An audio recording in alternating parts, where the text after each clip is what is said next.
Chapter 241, The Laws of the Kirinter Mountains. When William returned to the Ice Lotus Lake, several hours had already passed and it was close to noontime. The two girls were very happy after getting so many ice lotuses because William promised that all of the members would get an equal share of the harvest. All in all, they managed to successfully get 118 ice lotuses from the lake. It was more than enough for the two girls to have an alchemist prepare a special cream that they could use to keep their skin looking young and healthy. For some reason, William could have sworn that Ian was just as excited as the two girls. The snot-nosed pansy was grinning from ear to ear as he patted his special storage bag used to gather herbs. "We will rest for an hour before we resume our climb up the mountain," William said. "I don't know what kind of tricks Caudale has prepared for us, but leave the talking to me. Also, I want all of you to read the contents of this scroll." William handed a scroll to each of his subordinates. What was written on the scroll were the laws that were observed within the Kirinter Mountains. He believed that the natives in the mountain that deals with foreigners use the latter's ignorance to make things difficult for them. There was a famous saying in the art of war back on Earth that went something like this. If you know the enemy and know yourself, you need not fear the result of 100 battles. If you know yourself but not the enemy, for every victory gained you will also suffer a defeat. If you know neither the enemy nor yourself, you will succumb in every battle. This reasoning was very true. When they arrived, they knew nothing about the laws of the Kirinter Mountains.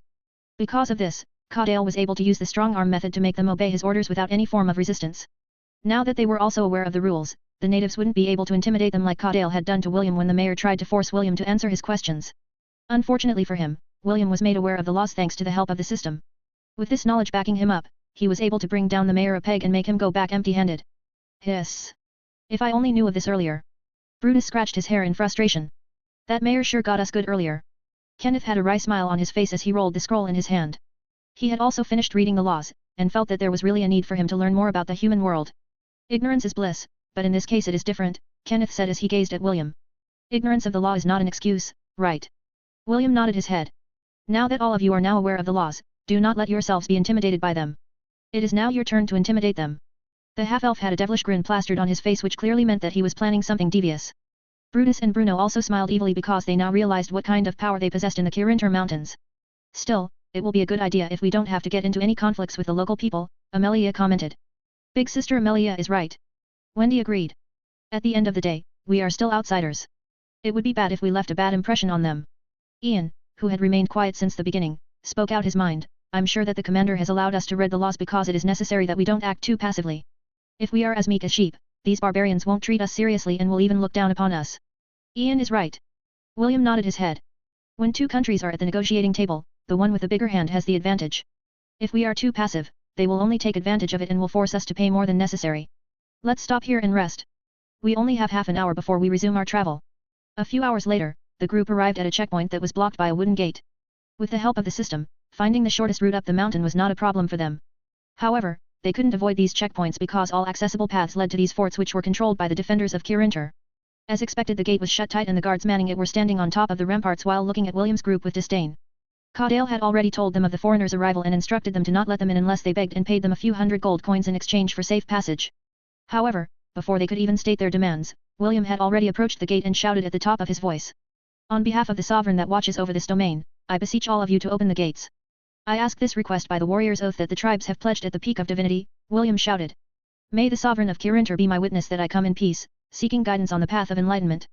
Please, punish anyone who dares to block my right of passage by relinquishing your blessing on their entire bloodline. A peal of thunder echoed within the summit of the mountain as if to reply to William's request. The guards manning the gates were dumbfounded at first, but when they heard the roar of thunder, they hurriedly opened the gates as if their lives depended on it. The mighty gates opened wide as William and his entourage entered with heads held high. The guards looked at them warily, because this was the first time that someone had used their oath to gain entry into their domain. This was an oath that they couldn't disobey unless they wanted their guardian to punish them and remove the power of their bloodline. Of course, not everyone could make this oath. There was one condition and that was to be recognized by an Anglo-Ryan war ibex, which was said to be the direct descendant of the demigod that ruled the Kirinter Mountains.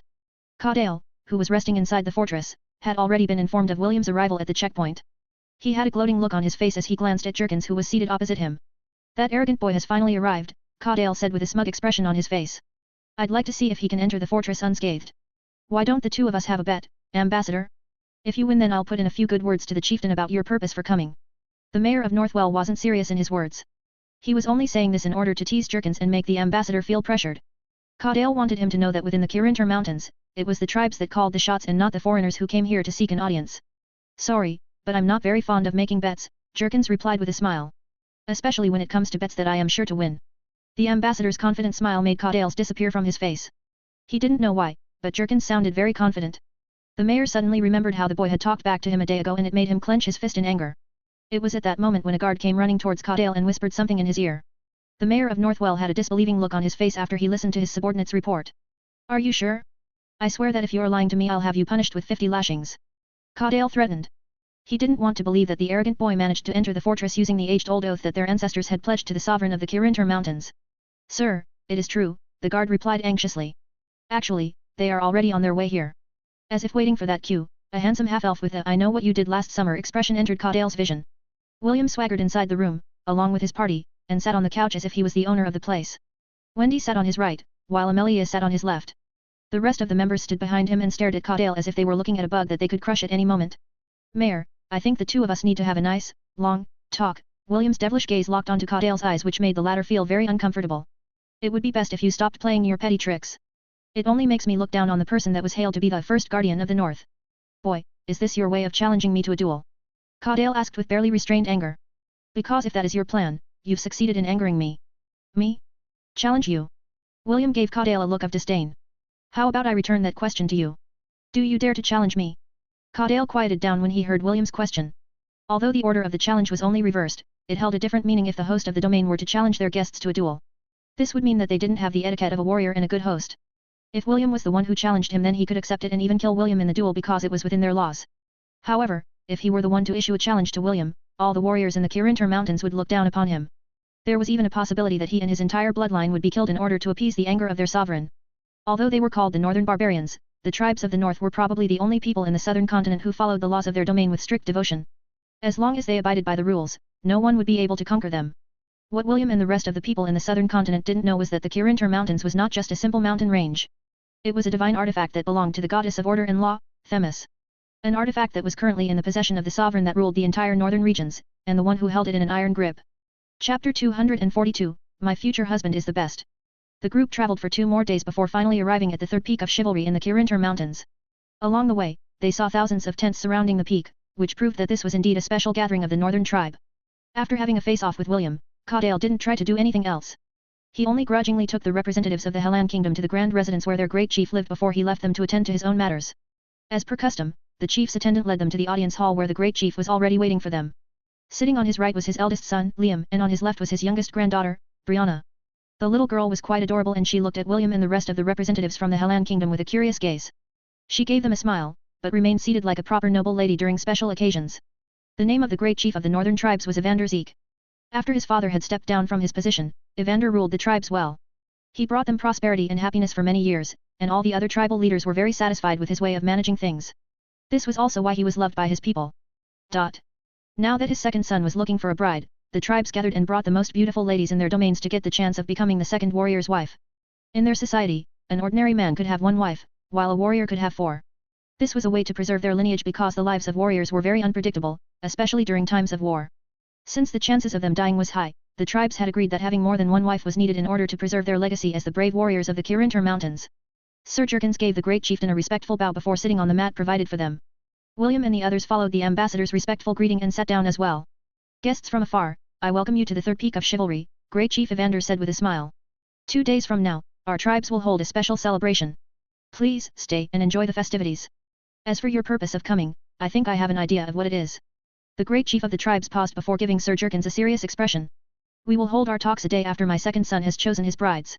I am quite busy with the preparations for this special occasion and have no time to entertain you in your purpose for coming.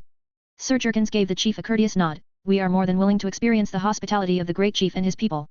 Since your excellency has already issued your decree, we will naturally obey and not discuss anything related to politics. Great Chief Evander gave Jerkins a nod of approval. It is always a pleasure talking to you, Sir Jerkins. You, too, your excellency, the ambassador replied. Their meeting with the great chief ended there and they were ushered to the guest rooms that had been prepared for them. Wendy and Amelia were currently William's fiancées, so the 3 of them shared a room. 5 minutes after the attendant left their room, an adorable girl sneakily entered their quarters and hurriedly closed the door behind her. Her bright and clear grey eyes looked at their guests with a sense of anticipation. Do any of you know Ernest? Brianna, the youngest granddaughter of the great chief, asked with an innocent smile on her face. She then casually sat on a sitting mat and locked her eyes on William's handsome face. Are you talking about Prince Ernest? William asked back. The little lowly nodded her head in acknowledgement of William's question. The smile on her face widened as she looked at William expectantly. How is he? Brianna inquired. Does he think of me? Brianna's stare was so pure and innocent that William felt that his heart was melting. He then took out a sealed scroll from his storage ring and handed it to the girl who seemed to be a good friend of the youngest prince of the Helan kingdom. Before he left for the northern regions, the prince gave William a letter. The prince said that William should personally hand it to the youngest granddaughter of the great chief. He also added that the knight commander must ensure that no one else would be there when he passed the letter to her. Brianna practically snatched the scroll from William's hand when the boy handed it to her. She immediately broke the seal and started reading the contents of the letter.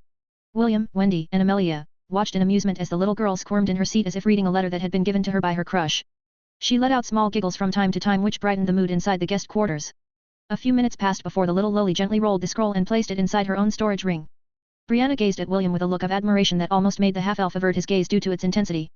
Ernest said that you are the youngest knight commander in the Helan kingdom, Brianna said. Is it true? Not only the youngest, but the most handsome knight commander in the kingdom, William replied with a smug smile on his face. Little Ernie warned me about your narcissism, but seeing is believing. Brianna giggled. Well, you are indeed handsome, but give little Ernie a few years and he will be more handsome than you. Impossible. It's not impossible. How can that little shrimp compare to me? Just look at how awesome I am. Compare it to that little brat who still hasn't grown his hair and tell me if he could surpass my good looks. William raised his head arrogantly. Even if you give Prince Ernest 100 years, he would still not be able to reach the level of my handsomeness. No. Little Ernie will be more handsome after a few years. Brianna disagreed. My future husband is the best. Tisk, is this what they mean when they say that love is blind? William muttered. Fine. I won't argue with a little loli. It's just not worth it. Wendy and Amelia, who was seated beside William, giggled at the same time. They knew that their commander was just teasing the young girl, but it was still amusing that the youngest granddaughter of the great chief was able to fight back and put the narcissistic half-elf in his place. Brianna's eyes then sharpened as she cleared her throat. Tell me, are you all here to ask the northern tribes to become your allies? Her adorable facade disappeared and was replaced by a serious expression that didn't match her age. Chapter 243, William's Undercover Plan. William was surprised at the sudden change in the little girl in front of him. He didn't know if he should speak honestly or wait for Sir Jerkins to personally talk with the girl's grandfather about the proposed alliance between their tribes and the Helan kingdom. However, after some thought, he decided to trust his instincts and answer the girl's question. Yes. That is the purpose of our visit, William replied after careful consideration. From what he could tell, the girl didn't just visit them to ask about her fiancé's well-being. Her sharp and intelligent eyes reminded William of his grandpa's eyes when the old man was scheming something behind his grandson's back. Brianna didn't give him any malicious vibes, and Ella, who lay not far away from them, had also given her silent approval. Listen very closely. Brianna lowered her voice as if afraid that someone might overhear their discussion. Aside from your group, there are 2 other parties. They arrived here on the 3rd peak 2 days ago. I'm afraid that your proposal for an alliance will not go smoothly. Brianna was about to say more, but was interrupted by a knock on the door. She hurriedly changed her expression to that of an innocent and naive little girl who could be easily tricked by other people to follow them in their own homes. They say that in the Helan kingdom, there are many beautiful clothes and jewelry, is that true? Brianna asked just in time for the door to open wide. Brianna, you shouldn't disturb our guests. Liam, Brianna's father, appeared in the room with a stern expression. Didn't I tell you to not wander around during this time? Liam then faced William and the 2 girls beside him before giving a brief bow. I apologize for my daughter's transgressions. She's quite ignorant of the world and will often do something mischievous. I hope that she didn't disturb or offend you in any way. Father, I'm only asking them about fashionable clothes like the one that the green-haired big sister is wearing. Brianna pouted. Big brother, I'm not disturbing your rest, right? Of course not, William replied. For now, he decided to play along and save the little loli from getting spanked by her father. Lady Brianna is a very kind and respectful young lady. Even in the capital, there are few girls who have her charm and elegance. See? Big brother praised me. I'm a good girl and I'm not doing anything bad. Brianna looked at her father with a face filled with injustice. Liam's gaze finally softened as he gently brushed her head. Let's go back. Your mother just finished baking cookies. Yay. Cookies. Brianna ran out of the room in high spirits. Liam watched her retreating back with a helpless smile on his face. He then faced William and the 2 girls and gave a respectful bow before leaving the room, closing the door behind him. Before the 2 girls could even say anything, William hurriedly covered their lips with his hand and said in a loud voice. We've been traveling for 3 days straight and I haven't had the chance to make love to the 2 of you, William said in a tone that was laced with perversion. Why don't the 3 of us do some catching up before dinner? I'm sure that the great chief will not mind us being a little late. The half-elf signaled the 2 girls with his eyes as he half-dragged them to the bed. Wendy's and Amelia's faces had already reddened because even if they knew that William was just acting, both of them were still chaste maidens who had only heard a thing or two about what couples do in the bedroom. William gently pushed the 2 girls onto the bed and lay between them. He then pulled them closer to him as he said words of love into their ears. There are 3 people listening to our conversation, William whispered to Amelia's ear. One is hiding behind the painting on the wall, the other behind the door and the 3rd is right outside our window. The half-elf kissed Wendy's forehead before whispering the same things he said to Amelia to her ears. The 2 girls then played their roles and acted intimate with William. Amelia played with William's ears, while Wendy rubbed his chest. William, on the other hand, laughed in a very lecherous manner that irritated the three men listening to their conversations. In the end, the three left them alone when they realized that William was hell-bent on playing with the two pretty girls beside him. When the eavesdroppers had disappeared, William nodded to the two girls, which signaled that the pests had left. Do you think they also sent people to monitor the others? Amelia whispered in William's ears. Although the half-elf said that they were no longer being monitored, she still felt that it was better to play it safe rather than be sorry later. Definitely, William answered without any shred of doubt. I just hope that the others have noticed them too and made proper arrangements. Do you think they will continue to monitor us? Wendy inquired. Will they do something to us during our stay, like put something on our food and water? William shook his head to deny Wendy's words. They are not allowed to treat us like that. However, that doesn't necessarily mean that others won't. Remember what Brianna said? Aside from us, there were two other parties that have arrived before us. I'm guessing that whoever they might be, they are not on good terms with the Hellan Kingdom. It's quite unfortunate that I wasn't able to bring Ethon with me, William thought with regret. The little wren was left inside the academy in order to observe anything suspicious that was happening inside it. With its knack for looking for news like a journalist, William was confident that it would have something to report once he returned to the academy. As much as he wanted to gather information about the unknown parties, he couldn't do anything that might arouse suspicion from the warriors that were patrolling the third peak of chivalry. The chief's attendant had explicitly told them to not leave their quarters unless it was something very important. From that alone, William could tell that the chief was hiding something from them. However, he was powerless to do anything at this point in time aside from sighing in regret. It was at that moment when his gaze landed on Ella, who was resting on the floor beside the bed. That's it. William sat up from the bed in excitement. He then hurriedly talked to Ella using telepathy, which was a special ability that William could use when talking to the leader of his herd. Ella nodded her head in agreement to her son's suggestion. Since William couldn't leave the room, then it would be up to her to gather information. As an Angorian war ibex, no one in the Kirinter Mountains would dare block her passage. Even the great chief would have to give her face and allow her to wander around the third peak as she did her investigation. William hoped that when Ella returned, some of the questions he had in his mind would finally find their answers. Chapter 244, The Role of HSPs. So, are you telling me that Lady Wendy has left the academy? Carter asked. He just finished making a new set of candies that were meant for the beautiful young lady whom he had set his eyes on. Yes, Charlotte replied with a smile. The Knight Commander was assigned a special mission and he took her with him. Is that so? Carter smiled, but he was inwardly feeling irritated. He was currently under a strict deadline and he had no idea when his target would be returning to the academy. I guess, I will just have to improvise, Carter thought as he pulled Charlotte for a kiss. I have a request for you, my love. Hearing the professor's intimate words made Charlotte's heart skip a beat. I want you to distribute these candies to the officers of the first and second years of the Magic Division. They have done a good job in surviving the dungeon outbreak and this is my reward for them. I don't mind doing this for you, Professor. But, what kind of reward will you give me afterwards? Charlotte inquired. Over the past few days, she had received a lot of personal training from Carter. The professor had already successfully won the noble lady's heart. His every whim, and orders, were carried out by Charlotte without fail. Visit my room tonight, Carter raised her chin with his fingertip. I will make sure that you will have a satisfied smile on your lips when you close your eyes to sleep. He then lowered his head and kissed her lips, which made the young noble lady very happy.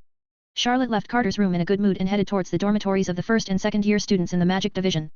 5 minutes after Charlotte left his room, the door opened and Charlotte's best friend, Annie, entered the room. Carter had used his suggestion spell to make the girl come to his room, so that he could ask her about the latest news that was circulating around the merchant groups.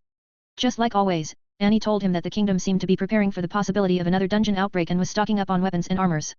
The professor didn't find anything wrong with this because he would do the same if he was in the king's position. What are you eating? EST asked when he saw Isaac holding a pouch in his hands while chewing on something. Isaac presented a different pouch to EST with a smile. Young master, they are candies. The secretary of the third year Magic Division, Lady Charlotte, gave it to us. She said that it was a small reward for doing a great job during the dungeon outbreak. Lady Charlotte. The image of the pretty daughter of the Marquis appeared inside EST's head as he accepted the pouch from his retainer. He then casually picked up a candy from the pouch and ate it. The sweet taste flooded his mouth and EST felt lightheaded for a brief moment before everything returned to normal. This is quite delicious, EST said after finishing the candy. Do you know where she bought this? Isaac shook his head. Lady Charlotte said that these were handmade so they couldn't be bought in any stores. However, she promised to give us more after the maker had finished making another batch. Ian, who usually quarreled with William, was not around. Because of this, Isaac felt a little bit lonely because there were very few occasions when he had to separate with his twin. After the two finished eating the candies inside their pouch, they returned to their duties as officers of the Magic Division. Both of them were secretly looking forward to the next batch of candies that they would be receiving as soon as it was made. After Carter received the resources from the Demon Continent, he immediately went to work and produced as many as he could for the first batch. These candies were different from the first one he distributed months ago because it was 15 times more potent. Usually, those who ate his candies would take at least 2 months before the suggestion spell inside their bodies matured. With this new candy, it would only take a week or two before the effect came into fruition. Not only that, there was another spell added in it that Carter planned to activate during the interdivision ceremony. By then, everyone that had eaten the candy would give in to their inner desires and would wreak havoc on those around them. Since the demon general had given Carter the marching order to execute his plan at the soonest possible time, he also made sure that the resources that his subordinate received were more than enough for the massive undertaking. Even Carter felt that what the demon general asked of him was overkill, but he didn't have any intention to complain. What he wanted to do above all else was to pin down the girls that he had set his eyes on, and make them his personal broodmares. After the demons' defeat in the Silver Moon continent, the number of powerful demons that had been born was very low. This was why they decided to capture the talented humans from the southern continent and bring them back to the demon continent through the portal they had hidden along its borders. Carter didn't know much about the specifics, but the demon general gave vague hints that they had helpers in the southern continent. It was these helpers that had provided him the identity as the professor of the academy and allowed him to infiltrate their strict regulations with ease. There was no need for a chess piece to question his master's orders. Carter was fully aware that he was just one of the many pawns of the demon general that were deployed to the human lands. Although all of them were given different roles, their goals had always been the same. Their only goal, in their lives as chess pieces, was to bring back the glory of the demon race. Nothing else mattered, not even their lives. Chapter 245, Connell, the second warrior of the northern tribe. Thousands of warriors gathered around the third peak of the Kirinter Mountains. William and his comrades were so impressed with the northern army that they had no choice but to admit that it was a force to reckon with. Earlier, Ella had snooped around the third peak, but she didn't find anything much aside from the guests' identities. When William found out the nationalities of these guests, he kept it to himself because there was no point in sharing it with the others. He decided to just let things go with the flow for now until he discovered their purpose for coming. Jerkins looked at this sight with a calm expression on his face. He could tell that this was something that the great chief wanted to show them on purpose. It was a subtle way of saying that the northern tribe were not only a strong ally, but an equally strong enemy. The ambassador glanced to his right side and frowned. His greatest fears had been confirmed. Sir Jerkins had a feeling that instead of finding allies, they would find a new threat that would stab them in the back if the war were to commence in full. What's wrong, Ambassador? Caudale asked with a gloating expression on his face. Are you familiar with our new friends? Very, Caudale replied. He sighed internally as he gazed at the vast army in front of him. Your Majesty, I think we are too late. The mayor of Northwell chuckled. He was in a really good mood and he felt that this was a good opportunity to slap the faces of the representatives of the Hellan Kingdom. You want us to become your allies? Fat chance. Caudale sneered. We've waited too long for this moment. It is now time for the northern tribes to expand. Not far away from their location, the great chief of the tribe stepped onto an elevated platform and raised his hand. The warriors shouted their war cries and, soon, the entire peak had been washed by the tremendous pressure that came from these mighty warriors. Sir Jerkins, Kenneth, Ian, Brutus, and Bruno weren't able to stop themselves from taking a few steps back due to the aura that was unleashed by the warriors. Although none of the warriors intended for this to happen, the force of their united cries was strong enough to push back those who were not used to this kind of deterrence. The other guests of the northern tribes were in a similar situation. They were also unable to resist the oppressive aura that descended upon them and had to take a few steps back to regain their footing. Only William, Wendy, and Amelia were able to stand their ground.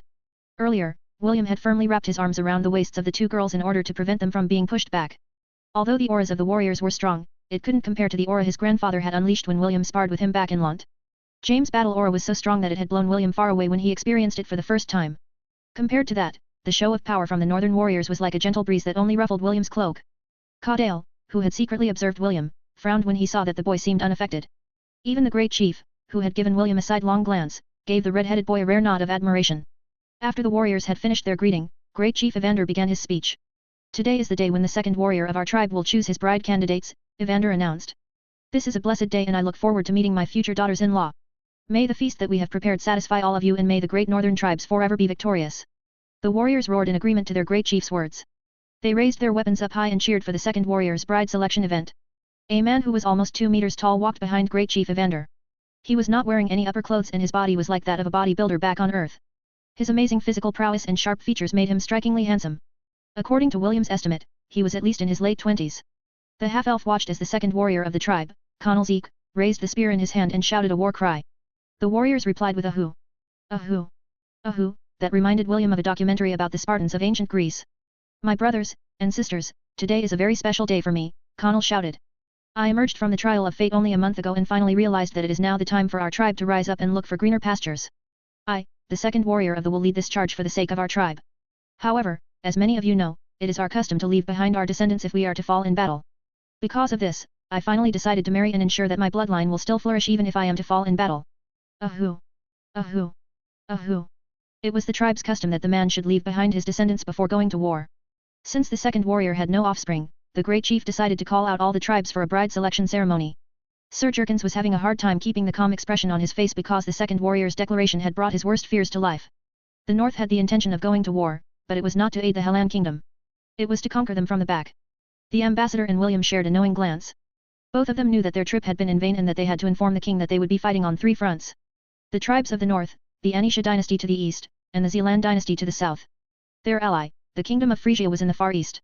Although they had already sent a messenger to their king to ask for aid during the war, the additional enmity of the northern tribe made their already perilous situation more unstable. Connell glanced in William's direction and gave him the smile of a second-rate antagonist. To the half-elf's surprise, Connell ignored the 2 beauties by his side. The second warrior simply made the cutting-the-neck gesture before stepping down from the elevated platform. Well, at least he's a little different from those antagonists that lust after beautiful young women, William thought. He then glanced at the foreign guests at his right side. We cannot avoid having conflicts with these guys. The only problem is whether we can leave this place in one piece or not. If William was alone, he could definitely slip away without any problems. Unfortunately, he had his squad with him and there was no way in hell that he would leave them here at the mercy of their enemies. Chapter 246, The wind may blow, but the ice will never melt. Rowdy laughter and jest filled the air as the warriors of the tribe ate, drank, and laughed like this was their last day before going to the battlefield. William's group was allocated a table not far from the great chiefs, but far enough to tell them that they were not their priority. On the great chief's left and right sides, were tables of the representatives from the 2 dynasties Anisha and Zealand. On the Anishan side, there were 4 people that shared the table, with 6 guards standing behind their backs. On the Zealand side, there were 5 people, with the same number of guards standing behind them. The guy wearing a red robe is the second prince of the Anisha dynasty, Aziel Sy Anisha, Sir Jerkins informed William, who was seated opposite him. The one seated beside him is his half-sister, the second princess, Valeria Sy Anisha. I don't know who the 2 men who are seated beside them are, but I'm guessing that they are their protectors. William nodded his head in agreement. The second prince and princess both had silky light brown hair and were blessed with good looks. If they were brought back to Earth, both of them would be great endorsers of high-end fashion clothes for the rich and famous. Let's not mix with them. Those 2 are mithril rank fighters. How about the other side? Jerkins glanced at the other table and began to introduce them as well.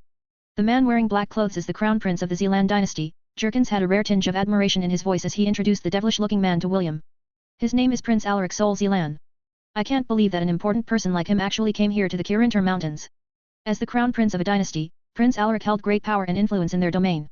For him to come to this place meant that it was of the utmost importance to their dynasty. The beautiful lady seated beside him is the third princess, Princess Ayla Sol Zealand. Although she's only 16 years old this year, she has many suitors in the Zealand dynasty, but the king hasn't found any of them worthy of his daughter. Perhaps she's here to become a bride. William observed the devilish-looking prince and angelic-looking princess from their table. Both of them had light purple hair and eyes that made them stand out from the gathering. William was envious of their creamy white skin because it was a shade lighter than his. After a short observation, he noticed that even though Princess Ayla was smiling, her smile never reached her eyes. It even held a tinge of resignation as if she was someone who had surrendered herself to her fate. A pitiful political tool, William thought. He then shifted his attention to the crown prince of the Zealand dynasty. Perhaps it was coincidence, or perhaps it was fate, but the crown prince also chose that time to look at William. The 2 stared at each other for half a minute before giving each other a brief nod. Although that exchange didn't last long, William didn't feel any hostility from the prince, which surprised him. It was very different from the vibe of the second prince of the Anisha dynasty who blatantly showed his disdain for William's group whenever his eyes glanced in their direction. Unlike the second warrior of the tribe, Connell, Aziel Sya Anisha looked at Wendy and Amelia in a lecherous manner. Aziel felt excited at the possibility of having his way with the 2 beauties, while the representatives of the Helan kingdom watched helplessly as he ravaged the girls in front of them. Yep, this one is the true cannon fodder in this gathering, William mused internally. I wonder if I'll get some god points if I beat him up. Inside the temple of 10,000 gods. Lily, I donate 250 god points. Issei, 250 for me as well. David, 250. Gavin, okay, 250 for me as well.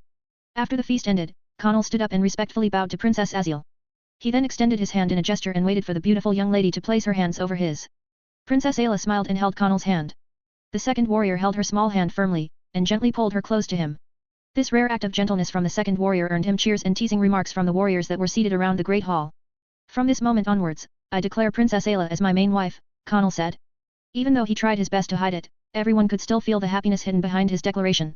It seemed that the second warrior was really in love with the princess and it showed in his eyes and actions. I am honored to be chosen as your main wife, proud warrior of the north, Princess Ayla replied. If she hated the fact that she had been forced by her father to marry Connell, she didn't show it on her face.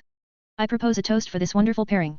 Aziel, the second prince of the Anisha dynasty proposed. May their union bring prosperity to the southern continent.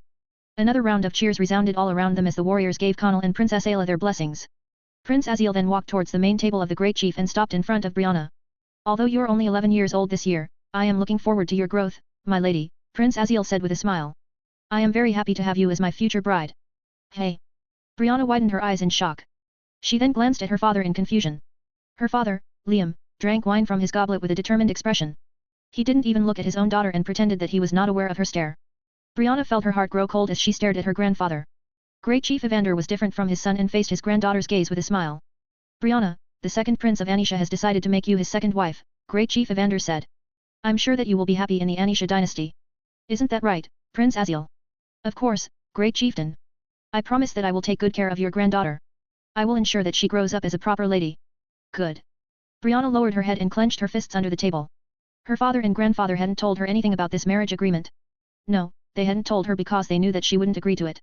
Princess Ayla, who was seated not far from the young girl, looked at her in a calm manner.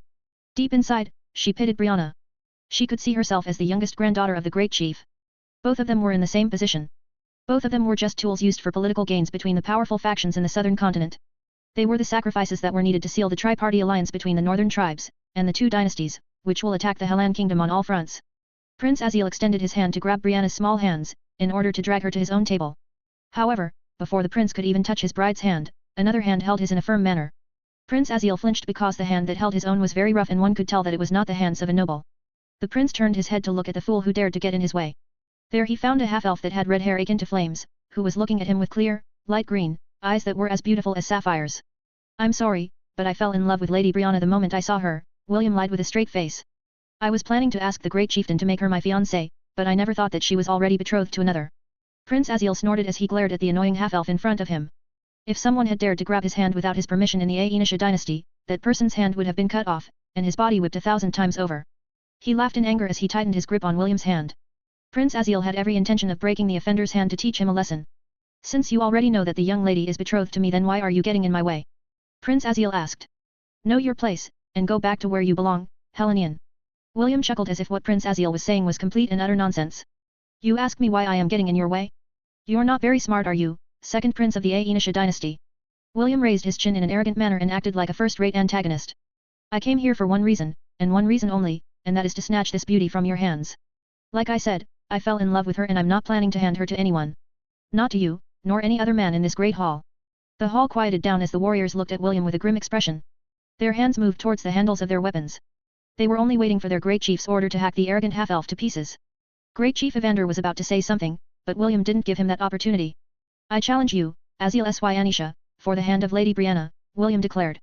I issue this challenge in adherence to the laws of the third peak of chivalry. I call upon the sovereign of the Kirinter Mountains to bear witness to this challenge. William then strengthened his grip on the second prince's hand, which made the latter wince in pain. After seeing the prince's reaction, William released his hand and faced Great Chief Evander. The wind may blow, but the ice will never melt, William said as he ignored the pained expression of the second prince and faced Great Chief Evander fearlessly. Isn't that right, Great Chief of the Northern Tribes? Chapter 247, Don't worry. I won't let him marry you. In the beginning, William wasn't planning on doing anything. However, when Prince Aziel was about to grab Brianna's hand, his body moved subconsciously. When he came to himself, he was already grabbing the second prince's hand and looking at the latter's glaring face. Perhaps, due to himself being a victim of an arranged marriage, William felt that Brianna was very pitiful. She had just turned 11, but was now forced to marry someone she didn't even like. For a brief moment, the image of Brianna's clear and confident eyes appeared inside William's mind. In the next instant, those same eyes clouded over and lost their brilliance. Deep inside his heart, the half-elf didn't want the lively young lady to lose her radiance. Because of this, his body moved before his mind could even think of a way to save the young girl. While the second prince was talking, the system had informed William that there was a special rule in the Peak of Chivalry that allowed special challenges to be issued. This peak was used to settle disputes between the tribe in the form of one-on-one mortal combat. This was a bloody tradition in the northern tribes, but it was a tradition that all of them recognized. No matter what happened, no matter the result, the winner was king. Great Chief Evander stared at William with a serious expression. The phrase "the wind may blow, but the ice will never melt" had a significant meaning to the northern tribe. It was the promise that their great sovereign had given them before he ascended to the first peak of divinity. Since then, their sovereign had never again appeared before them. However, his blessing still remained. Only the oracle, who served their lord, would descend from the first peak to relay their sovereign's order. Ignoring this phrase was tantamount to ignoring the sovereign's pledge to his people. Great Chief Evander breathed deeply before reluctantly acknowledging William's challenge. The wind may blow, but the ice will never melt, Evander said. He then looked at the second prince of the dynasty of Anisha and sighed internally. He had already given his word, but he was powerless against the rules of their domain. He'd rather break his promise to a mortal prince than ignore the pledge of a demigod. According to the laws of our tribe, within the peak of chivalry, challenges can be issued if there is a conflict of interest, Great Chief Evander stated with a serious expression. Since the representative from the Helan Kingdom also wishes to marry my granddaughter, then a fair duel is needed. This is the law of our people. Great Chief, need I remind you that, Prince Aziel wasn't able to finish his sentence because Great Chief Evander had thrown an onyx medallion in his direction. I've returned the token that you have given me. Great Chief Evander stood straight and released his imposing aura. If you wish to be betrothed to my granddaughter, you will have to fight for her hand in marriage. If not, then she will become this boy's bride. Prince Aziel narrowed his eyes. His mission was to ensure that the alliance between their dynasty and the northern tribes succeeded. This was why his father had entrusted the medallion in his hand as a bargaining chip for Brianna's hand in marriage. The second prince knew that he couldn't back down from this duel, because he would be ridiculed by his brothers if he returned as a failure. Prince Aziel wasn't afraid of fighting William in a duel because he was a warrior. The Anisha dynasty was a dynasty that was ruled by military strength. All the weaklings were weeded out, and this also included the members of the royal family. The prince had fought several duels before he was recognized by his father. It was also why he was the one chosen for this extremely important mission. If he succeeded, then he would be showered with praises. If he failed, to think that a half-elf slave would dare to challenge this prince. How the mighty Helan kingdom has fallen, Prince Aziel said with contempt. Tell me, slave, who are you and what is your standing in your kingdom? William shifted his head to the side to look at the glaring prince who was so close to having one of his blood vessels ruptured. William von Ainsworth, William said with a smile. I am the commander of the Second Knight Order of the Helan Kingdom. William then gazed at Great Chief Evander as he continued his speech. I am the commander of the Anglo-Ryan War Sovereign. Nice to meet all of you. Great Chief Evander's, Liam's, and Connell's eyes widened in surprise. The warriors that surrounded the Great Hall, on the other hand, started to whisper at each other while glancing at William from time to time. A slave commander. Prince Aziel chuckled. This is the most ridiculous thing that I have ever heard in my life. Very well, I accept your challenge, slave. Prince Aziel stepped forward and looked down on William because he was half a meter taller than the boy. I will ensure that you understand your position in society. I'll trample on your face and use it as a sharpener for my sword. I will make sure that you regret challenging this prince. You know, that is what all the side characters say, William replied. Since you are able to spout this bunch of nonsense, that means that you are just a small fry in the Anisha dynasty. A loud clap resounded inside the Great Hall as William's wooden staff and Prince Aziel's sword clashed against each other. In that initial clash, both men were able to hold their ground. I guess you can back your words to a certain extent, Prince Aziel said. William hummed. However, I'm more handsome than you, so it's still my win. Keep talking while you still have your tongue, brat. Did anyone tell you that you have bad breath? The two were about to clash again when Great Chief Evander clapped his hands to put a stop to young men who were very close to fighting inside the banquet hall. Since the two of you are going to fight, we will relocate to the arena of chivalry, Evander declared. All the warriors of the northern region will witness this battle. Do your best and show us the might of the Helan kingdom and the Anisha dynasty. Prince Aziel snorted and backed away. He returned to his table in a bad mood. Don't worry, William said as he patted Brianna's head. I won't let him marry you. William didn't wait for Brianna's reply and returned to his table. As soon as he arrived, Sir Jerkins dragged him to the side and talked to him in hushed whispers. Why did you do that? Jerkins inquired. We are already in a precarious situation. We might not even be able to leave this place if the tribes have really allied with the two dynasties. William patted the ambassador's shoulder. It is because we are in this precarious situation that we must show our strength. If the warriors of the northern tribe recognize our valor, they will be less willing to put us under house arrest. The half-elf gave the ambassador a refreshing smile as glanced in the direction of the second prince of Anisha. Besides, wouldn't this be a good opportunity to kill a prince? Once he's dead, the Anisha dynasty and the northern tribes will end up in conflict. Isn't this a good thing for us? Sir Jerkins quieted down for a few seconds. He never expected the young boy in front of him to be resolute in taking down a prince from the neighboring dynasty. After organizing his thoughts, he finally asked the most important question. Can you beat him? William smiled. I have no choice but to beat him. If I don't beat him, we will have no chance of leaving this place alive. William didn't lie. Right now, they were deep inside the enemy's territory. The only way for them to survive was to create as much chaos as possible and break the tri-party alliance that had been formed between the two dynasties and the northern tribe of the Kirinter Mountains. Chapter 248, Lightning God War Art, 8th Form. The feast ended abruptly as everyone headed towards the arena of chivalry. This was a giant pit located in the third peak of chivalry where duels were held. The arena was half a kilometer long, and felt very ancient. There was a carved statue of a humanoid goat with wings that towered over the far end of the arena. William assumed that this was the image of the sovereign of the Kirinter Mountains that the tribes worship. The half-elf had changed attire and wore a white and red robe with a hood. Currently, William was not using the hood, so it lay harmlessly on the back of his neck. He was holding the wooden staff in his hand and stood in the center of the arena. Aziel was wearing a full set of black and gold lightweight armor. The Anisha dynasty was a dynasty of warriors. They had very few magicians, but they had 2 sword saints among their ranks. They also had an Ant Queen Myriad Beast Guardian that ensured that their territory wouldn't be conquered by anyone. The spectators stood along the sides of the huge pit and looked at the 2 warriors with interest. All of them disliked William and hoped that Prince Aziel would wipe the floor using the arrogant half-elf's face. Sir Jerkins, and the other representatives of the Helan Kingdom, had grim expressions on their faces as they watched the battle from above. Brianna, who was the prize, sat beside her grandfather with her hands clasped together. It was as if she was praying to the sovereign of the Kirinter Mountains for William's victory. The Crown Prince, Prince Alaric and Princess Ayla, sat beside each other as they, too, waited for the start of the battle. In the depths of Princess Ayla's beautiful purple eyes, a rare feeling of admiration and envy welled up. She wasn't able to stop herself from giving Brianna a brief glance before shifting her attention back at the arena. How the princess wished that she was in Brianna's position. She also wished that a knight would appear out of nowhere and save her from her fated marriage. Are both of you ready? Great Chief Evander, who was seated on a high seat at the top of the cliff overlooking the arena, asked. Ready, William answered. He took a fighting stance holding the staff in his hand and pointed its end in Prince Aziel's direction. Prince Aziel nodded his head and brought down his visor. He took a fighting stance and held his sword firmly in his hand.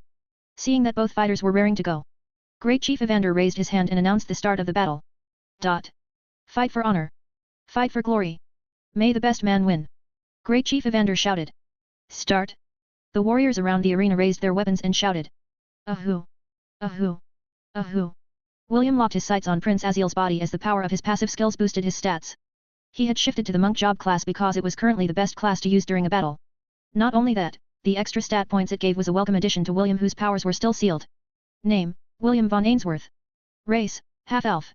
Health points, 7,500/7,500. Mana, disabled. Job class, Shepherd, LVL 30. Subclass, Monk, Max. Strength, 55, plus 45. Agility, 50, plus 20. Vitality, 30, plus 35. Intelligence, 60, plus 20. Dexterity, 45, plus 50. Titles. Giant Slayer. Friends Zoned.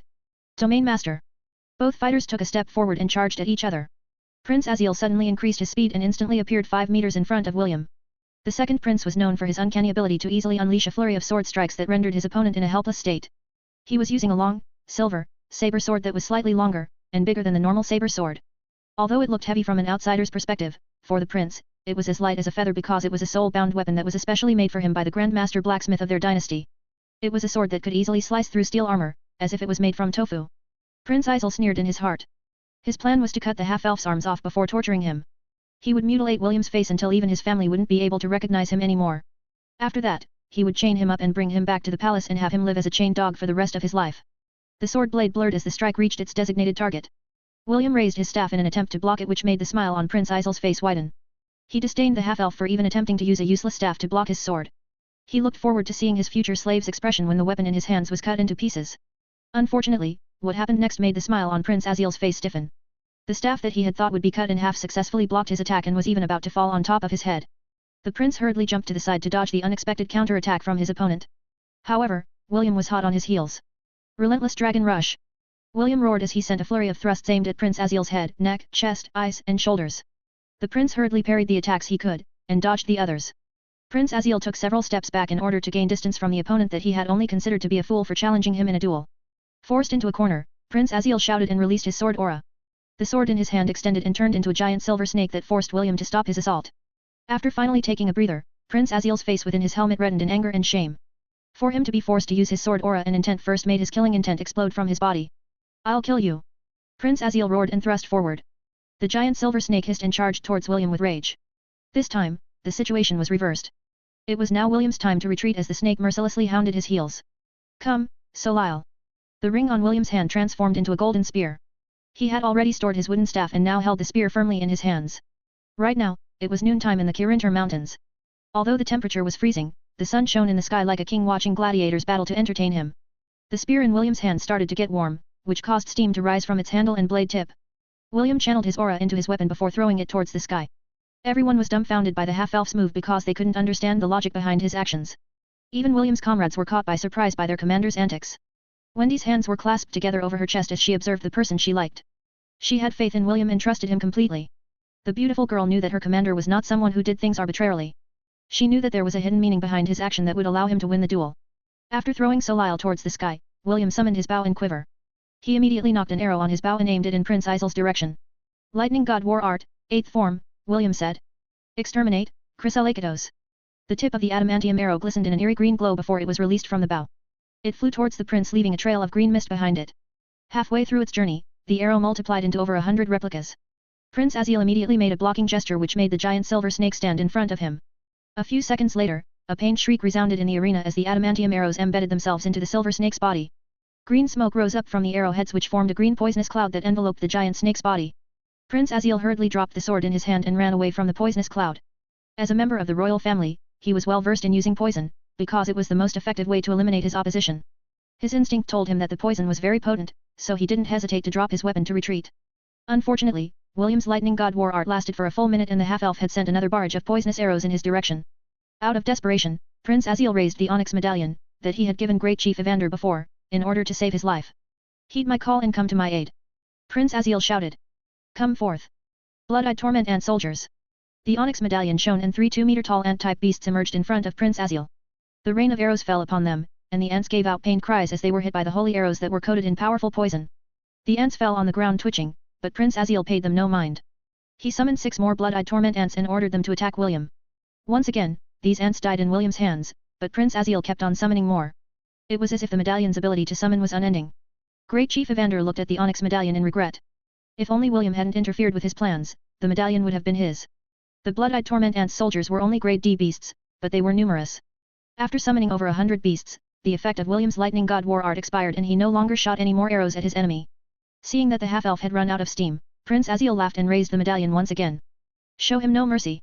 I summon you, Grim Nightmare Ant Commander. A 4-meter-tall silver ant with green eyes materialized in front of Prince Aziel. The Grim Nightmare Ant Commander's bloody red mandibles opened wide to let out an ear-piercing shriek. It was its war cry in acknowledgement to its master's command to kill the enemy in front of it. William narrowed his eyes as his appraisal skill identified the latest goon that the prince had summoned to end his life. Grim Nightmare Ant Commander. Colony Commander. Threat level, S, mid. Centennial Beast. Cannot be added to the herd. Chapter 249, Duel's End. William wasn't able to read the rest of the information of the Centennial Beast in front of him because it gave him no time to do so. After screeching, the Centennial Ant fired an acid spray in William's direction. The ground he was standing on a while ago melted into a puddle of acid. Since it was an AoE attack, William wasn't able to prevent himself from getting grazed by the acid on his shoulder and legs. Fortunately, William had coated his body with his aura, but he still suffered second-degree burns from the acid spray. He was, after all, fighting against a Centennial Beast that was way out of his league. Name, William von Ainsworth. Race, half-elf. Health points, 4,500/7,500. Mana, disabled. Just a graze and I received this much injury, William thought as he distanced himself from the giant ant who was now running towards him. If that thing hits me directly, I'm doomed.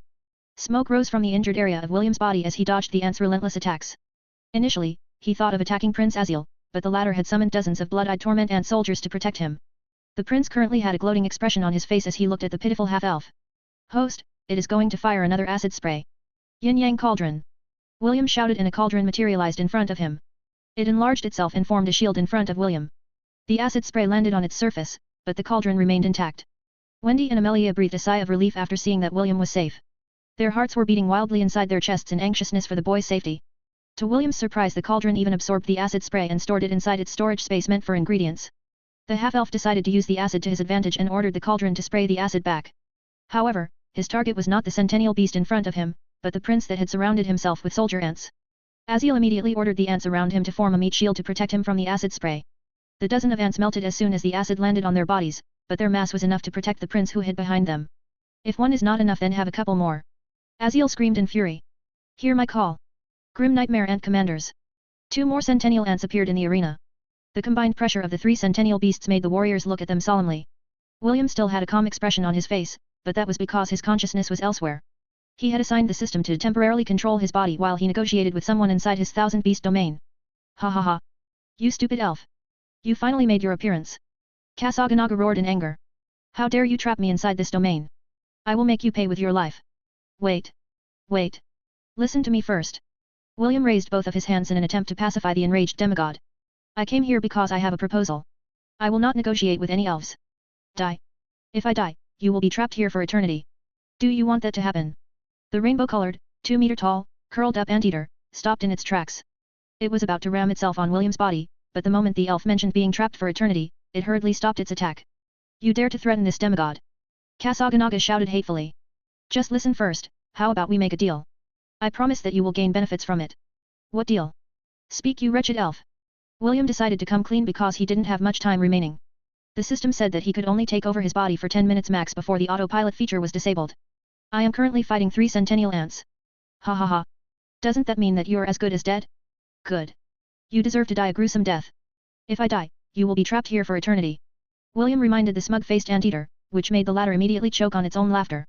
The two of us started on the wrong foot, but let me tell you one thing, William said after taking a deep breath. I am not an elf. I am a half-elf. You're still half an elf. The Kasaganaga didn't want to compromise. Although it knew that half-elves were also treated badly by the elves, its long imprisonment made it hate anything that had an elf attached to it. You hate the elves, right? I mean, I also resent them to a certain extent because they forced my mother and I to be separated, William explained. The Kasaganaga paused and looked at William with a serious expression. As a demigod, it had the power to see through all lies and deceit by mortals. No mortal on Hestia could lie to a demigod and think that they could get away with it. William then hurriedly narrated the story about how his father saved the Silver Moon continent and sacrificed himself to save the World Tree. However, some of the elders of the Elven Council still hated William's father because he had made the Saintess his wife. HMP. Even after thousands of years, those hypocrites are still hypocrites, the Kasaganaga stomped the ground with its little foot in anger. I'd like to tell you more, but I don't have much time left, William said anxiously. Right now, I need your help. Please, help me. The Kasaganaga pondered for a while before reluctantly nodding its head. I will help you, but in return, you will allow me to use some of the high-grade magic crystals you have stored inside your domain. Deal. Back in the arena. It's time for you to die, you wretched slave. Prince Aziel ordered the 3 centennial ants to corner William and end his life. Right now, William's back leaned against the wall of the arena. The 3 centennial beasts had him surrounded and there was no longer any place to run and evade. The 3 ants opened their mandibles wide and attacked William. Wendy and Amelia covered their eyes with their hands. They didn't want to see their commander's gruesome death in the jaws of the centennial beasts. Brianna, who was watching the battle, clenched her fists so hard that her nails had dug down into her palms, drawing blood. Princess Ayla sighed internally as she averted her gaze. She knew that the battle was already at its end, and she didn't want to personally witness the death of a brave young man who only wanted to save the damsel in distress. It was at that moment when a loud and arrogant voice echoed inside the arena. I'm rolling. A 2-meter-tall, rainbow-colored wrecking ball slammed on the face of one of the centennial ants. After hitting its target, it bounced towards the other ant and hit its head as well. Naturally, it didn't end there and it hit the head of the remaining ant that had a look of surprise on its face. Although the Kasaganaga was only a Class C beast, it was still a demigod and the bane of all ants. Its attacks, no matter how weak it was, would always give the maximum damage towards all kinds of ants which were its food. The 3 centennial ants collapsed on the ground, shrieking in pain. The rainbow-colored anteater uncurled itself and a long, elongated tongue extended from its snout. The tongue wrapped around the body of one of the ants and pulled it towards the anteater. The centennial ant struggled helplessly but it was of no use. Faced with the bane of its existence, all of its attempts to break free were futile. Nom nom. The ant was devoured by the smaller anteater as if it was nothing. It was akin to a goldfish eating a baby shark, but the irony was, there was still room to spare in its stomach. The stomach of the Kasaganaga was similar to a small black hole. Any ant-type creatures would be instantly absorbed within that black hole and they would be digested gradually over time. After seeing the demise of their comrade, the 2 centennial ants tried to escape, but the Kasaganaga was a step ahead of them. It wrapped the 2 ants with its tongue and devoured both of them at the same time. Prince Aziel watched this scene in disbelief. Actually, he was not the only one. Everyone who was watching the battle had dumbfounded looks on their faces. While everyone was still reeling from the shock, one of the mithril-ranked warriors from the Anisha dynasty shouted. Prince! Above you! Prince Aziel hurriedly looked above him and saw another unbelievable sight. William was holding a flaming spear in his hands that was over 2 meters long. His robes fluttered in the air as he raised the spear to strike. Bloom in the battlefield, William roared. Fleur du Soleil! The spear left a blazing trail in the sky as it streaked towards the horrified prince that was frozen in place. Prince Aziel's vision was bathed in a golden light. That was the last thing he saw before his body, and ambitions, turned into ashes. Chapter 250, Calm your titties, you bunch of pus *ies. A hot gust of air washed over the spectators that were watching the battle. The enchantment that was placed on the arena of chivalry had activated and prevented the roaring flames from going outside the confines of the arena. Jerkins clenched his fist as he exclaimed in both shock and happiness at William's firm stance when it came to killing the second prince. Good job, boy. Good job. Jerkins gritted his teeth as the blood boiled inside his body. He wished he could do the same and massacre the other representatives of the Anisha dynasty, but he was more of a scholar than a warrior. The flames of Soleil rampaged as it tried to break free, but the powerful enchantments of the arena kept it in place. Soon, the flames subsided and only a golden spear, firmly embedded in the ground, could be seen where the second prince of the Anisha dynasty once stood. Great Chief Evander, and the rest of the warriors, had solemn expressions on their faces as they looked at the scene. Their gazes shifted from the spear stuck in the ground to the boy that was slowly descending from the sky. Ding! Hidden quest cleared.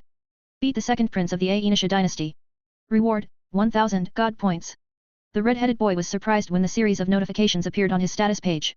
Although he wished that he would gain points in defeating Prince Aziel, he didn't expect that a hidden quest would be triggered after he successfully killed him. William had no qualms in killing Prince Aziel because it was a scenario where either the prince died, or he died. He wouldn't show mercy to his enemy, especially when that enemy was hell-bent on killing him. William's hand was firmly gripping the feet of the Blood Eagle, whom he named Scotteret. The half-elf gave the great chief of the northern tribe a sidelong glance before his feet touched the ground. "Thank you, Scotteret," William said, and the Blood Eagle screeched in reply. It circled around its master once before disappearing into the air. William extended his hand and Solile flew back to him. He held the spear firmly in his grip as he walked towards the spot where the prince had fallen. There, on the ground, was the onyx medallion that he had used to summon the ant warriors to fight by his side. Surprisingly, the medallion hadn't melted and was still intact. William picked it up and was about to appraise it when a scream broke the solemn air of the third peak of chivalry. "Prince Aziel!" A panicked scream broke out from the representatives of the Aenisha dynasty. The two mithril-ranked warriors jumped down into the arena and charged towards William. Both of their eyes were bloodshot because they didn't expect that their second prince would die in his fight against the Knight Commander of the Hellan Kingdom. They knew that they would be punished by the king when they returned to their domain, but they hoped that their punishment would be lessened if they presented the culprit to their monarch. William didn't move and simply stared at the two approaching warriors in disdain. A mocking smile appeared on his lips as if taunting them for their stupidity. The two warriors became more enraged and unsheathed their weapons when they were only 20 meters away from their target. They planned to cut off the boy's legs in order to prevent him from running away, so they could drag him back to their homeland and torture him for life. The two warriors brandished their weapons at the same time. However, something unexpected happened. When their weapons were merely a foot away from William's body, both warriors stopped in their tracks. Their expressions and gazes didn't change, but they had stopped completely. It was as if both of them were frozen in time, unable to deliver that disabling blow that would cripple the half-elf, whose mocking smile widened even more. "The wind may blow, but the ice will never melt," William said softly. "Mortals who disobey this law will only have one ending." As if waiting for those very words to finish, both warriors turned into ice sculptures, to the surprise of all the foreign guests who thought that William would die under the two warriors' hands. Only the northern tribe didn't bat an eye and remained indifferent to the fate of the two warriors that had dared to break one of their sacred laws. William casually brandished Solile and shattered the two ice sculptures. The arena of chivalry only allowed duels that both parties had agreed upon. Those who broke this rule would turn into ice sculptures and their fate would be at the mercy of the person whom they wished to harm. Since William already knew the rules of the arena by heart, he acted firmly and destroyed the ice sculptures. He had no intention of negotiating with the representatives of the Aenisha dynasty because both had already shown open hostility to each other. The second princess, Valeria Syanisha, looked on in horror as William made a cutting-the-neck gesture in her direction. The remaining guards hurriedly stood in front of the princess and unsheathed their weapons. It was their way of protecting the last VIP of their dynasty within the Kirinter Mountains. William ignored the soldiers as his eyes shifted towards the great chieftain's location. Half of his mission had been completed and it was time to finish the rest while he still had the strength to stand. He ignored the pain that was coming from the acid burns on his body as his eyes locked on his target. William raised the spear in his hand and pointed it at the second warrior of the tribe, Conal Zeke. "When I saw Princess Ayla, I fell in love with her at first sight," William said in a righteous tone. "Although I am younger than her by 2 years, I'm sure that she'll be more beautiful when I come of age. I've always wanted to marry a princess, so this is an opportunity that I can't afford to miss." Princess Ayla, and the other people that were present on the third peak couldn't stop their lips from twitching. Just an hour ago, William declared that he fell in love at first sight when he saw Brianna. Now, he was saying the same thing. All of them wanted to spit on him and ask, "Just how many times do you plan to fall in love at first sight?" Wendy, Amelia, and the rest of the members of William's Night Order covered their faces as they looked away in embarrassment. For a brief moment, they wanted to pretend that they didn't know the shameless half-elf who had a smug expression on his face at this time. Even Jerkin's usually calm facade broke apart and was forced to cover his mouth to prevent himself from laughing out loud. "Commander William, why don't you stop here?" Great Chief Evander was forced to acknowledge William as one of the Knight Commanders of the Hellan Kingdom after he had shown his mettle against Prince Aziel and the Centennial Ants. Although he didn't know the origin of that rainbow-colored anteater that appeared earlier, a beast that could single-handedly defeat, and devour, 3 Centennial Ants was no laughing matter. "Today is the day that my son will choose his brides," Evander continued. "Since he has already chosen the princess as his main wife, it would be disrespectful for the guest to snatch her away, no." William smiled when he heard Evander's condescending words. Frankly, he felt like scum right now. But, he'd rather be a scum than a dead scum. As long as they were on the third peak of chivalry, William could use the rules to his advantage. However, once they left this place, the advantage he had would disappear like the fleeting wind. "So, you are saying that the second warrior of the tribe refuses to accept my challenge?" William nodded his head.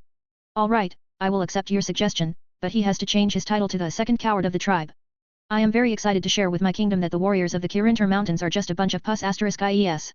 William laughed out loud. It was a laughter filled with ridicule and contempt that irritated the ears of everyone that heard it, excluding the representatives of the Hellan Kingdom. The great chief and the rest of the warriors glared at William hatefully, but the target of William's ridicule sat calmly on his seat as if he didn't hear the half-elf's mocking words. The second warrior calmly sipped his tea and let the mocking laughter wash over him like a passing breeze. He was not afraid to fight William, because as long as he was in his domain, he would be able to use the power of his bloodline to its limit. The reason he was not saying and doing anything was because he was waiting for his father's decision. The great chief was his father and his words were law. Great Chief Evander had already told him subtly to remain seated and not say or do anything reckless. As the second warrior, he wouldn't allow himself to be enraged by mere taunts. However, Connell didn't expect that William would also mock the warriors of the northern tribe. What he did went past the northern tribe's bottom line. All the warriors roared in anger and brandished their weapons. If not for the laws of the third peak, they would have already swarmed the hateful half-elf and torn him to shreds. What's wrong? Are you guys angry? William laughed. Calm your titties, you bunch of pus asterisk C's. Come, this sir is here. All of you can fight me at the same time. I'm not afraid of pus asterisk C's. The crown prince of the Zealand dynasty, Alaric Sol Zealand, had a faint smile on his face as he looked at the knight commander of the Helan kingdom who was busy taunting the warriors of the northern tribe. Deep inside he was laughing heartily. He thought that coming to the Kirintar mountains would be a dull undertaking.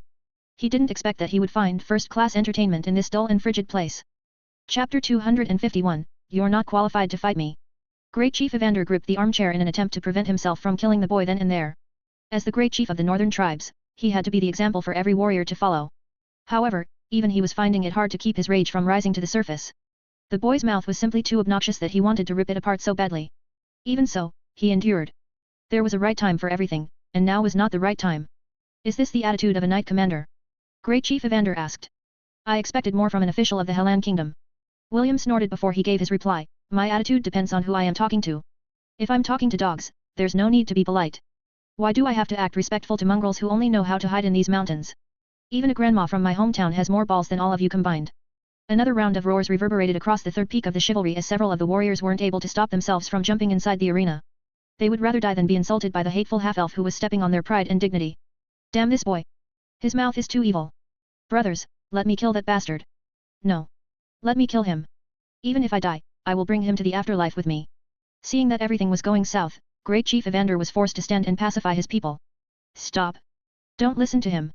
He's just provoking all of you. Evander shouted. Did you not see what happened earlier? Do you want to die as well? The warriors stopped after hearing their great chief's words, but soon, William's mocking laughter irritated their ears once again. Would you rather die as warriors? Or die as dogs? William sneered. Just take a good look at your great chief.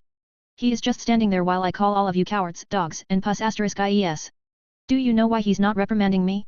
I'll tell you why. It's because it's the truth. William raised his chin arrogantly. What mighty warriors! Such audacity! If you really are as mighty as you say you are, then why are you hiding here in the mountains like little rats?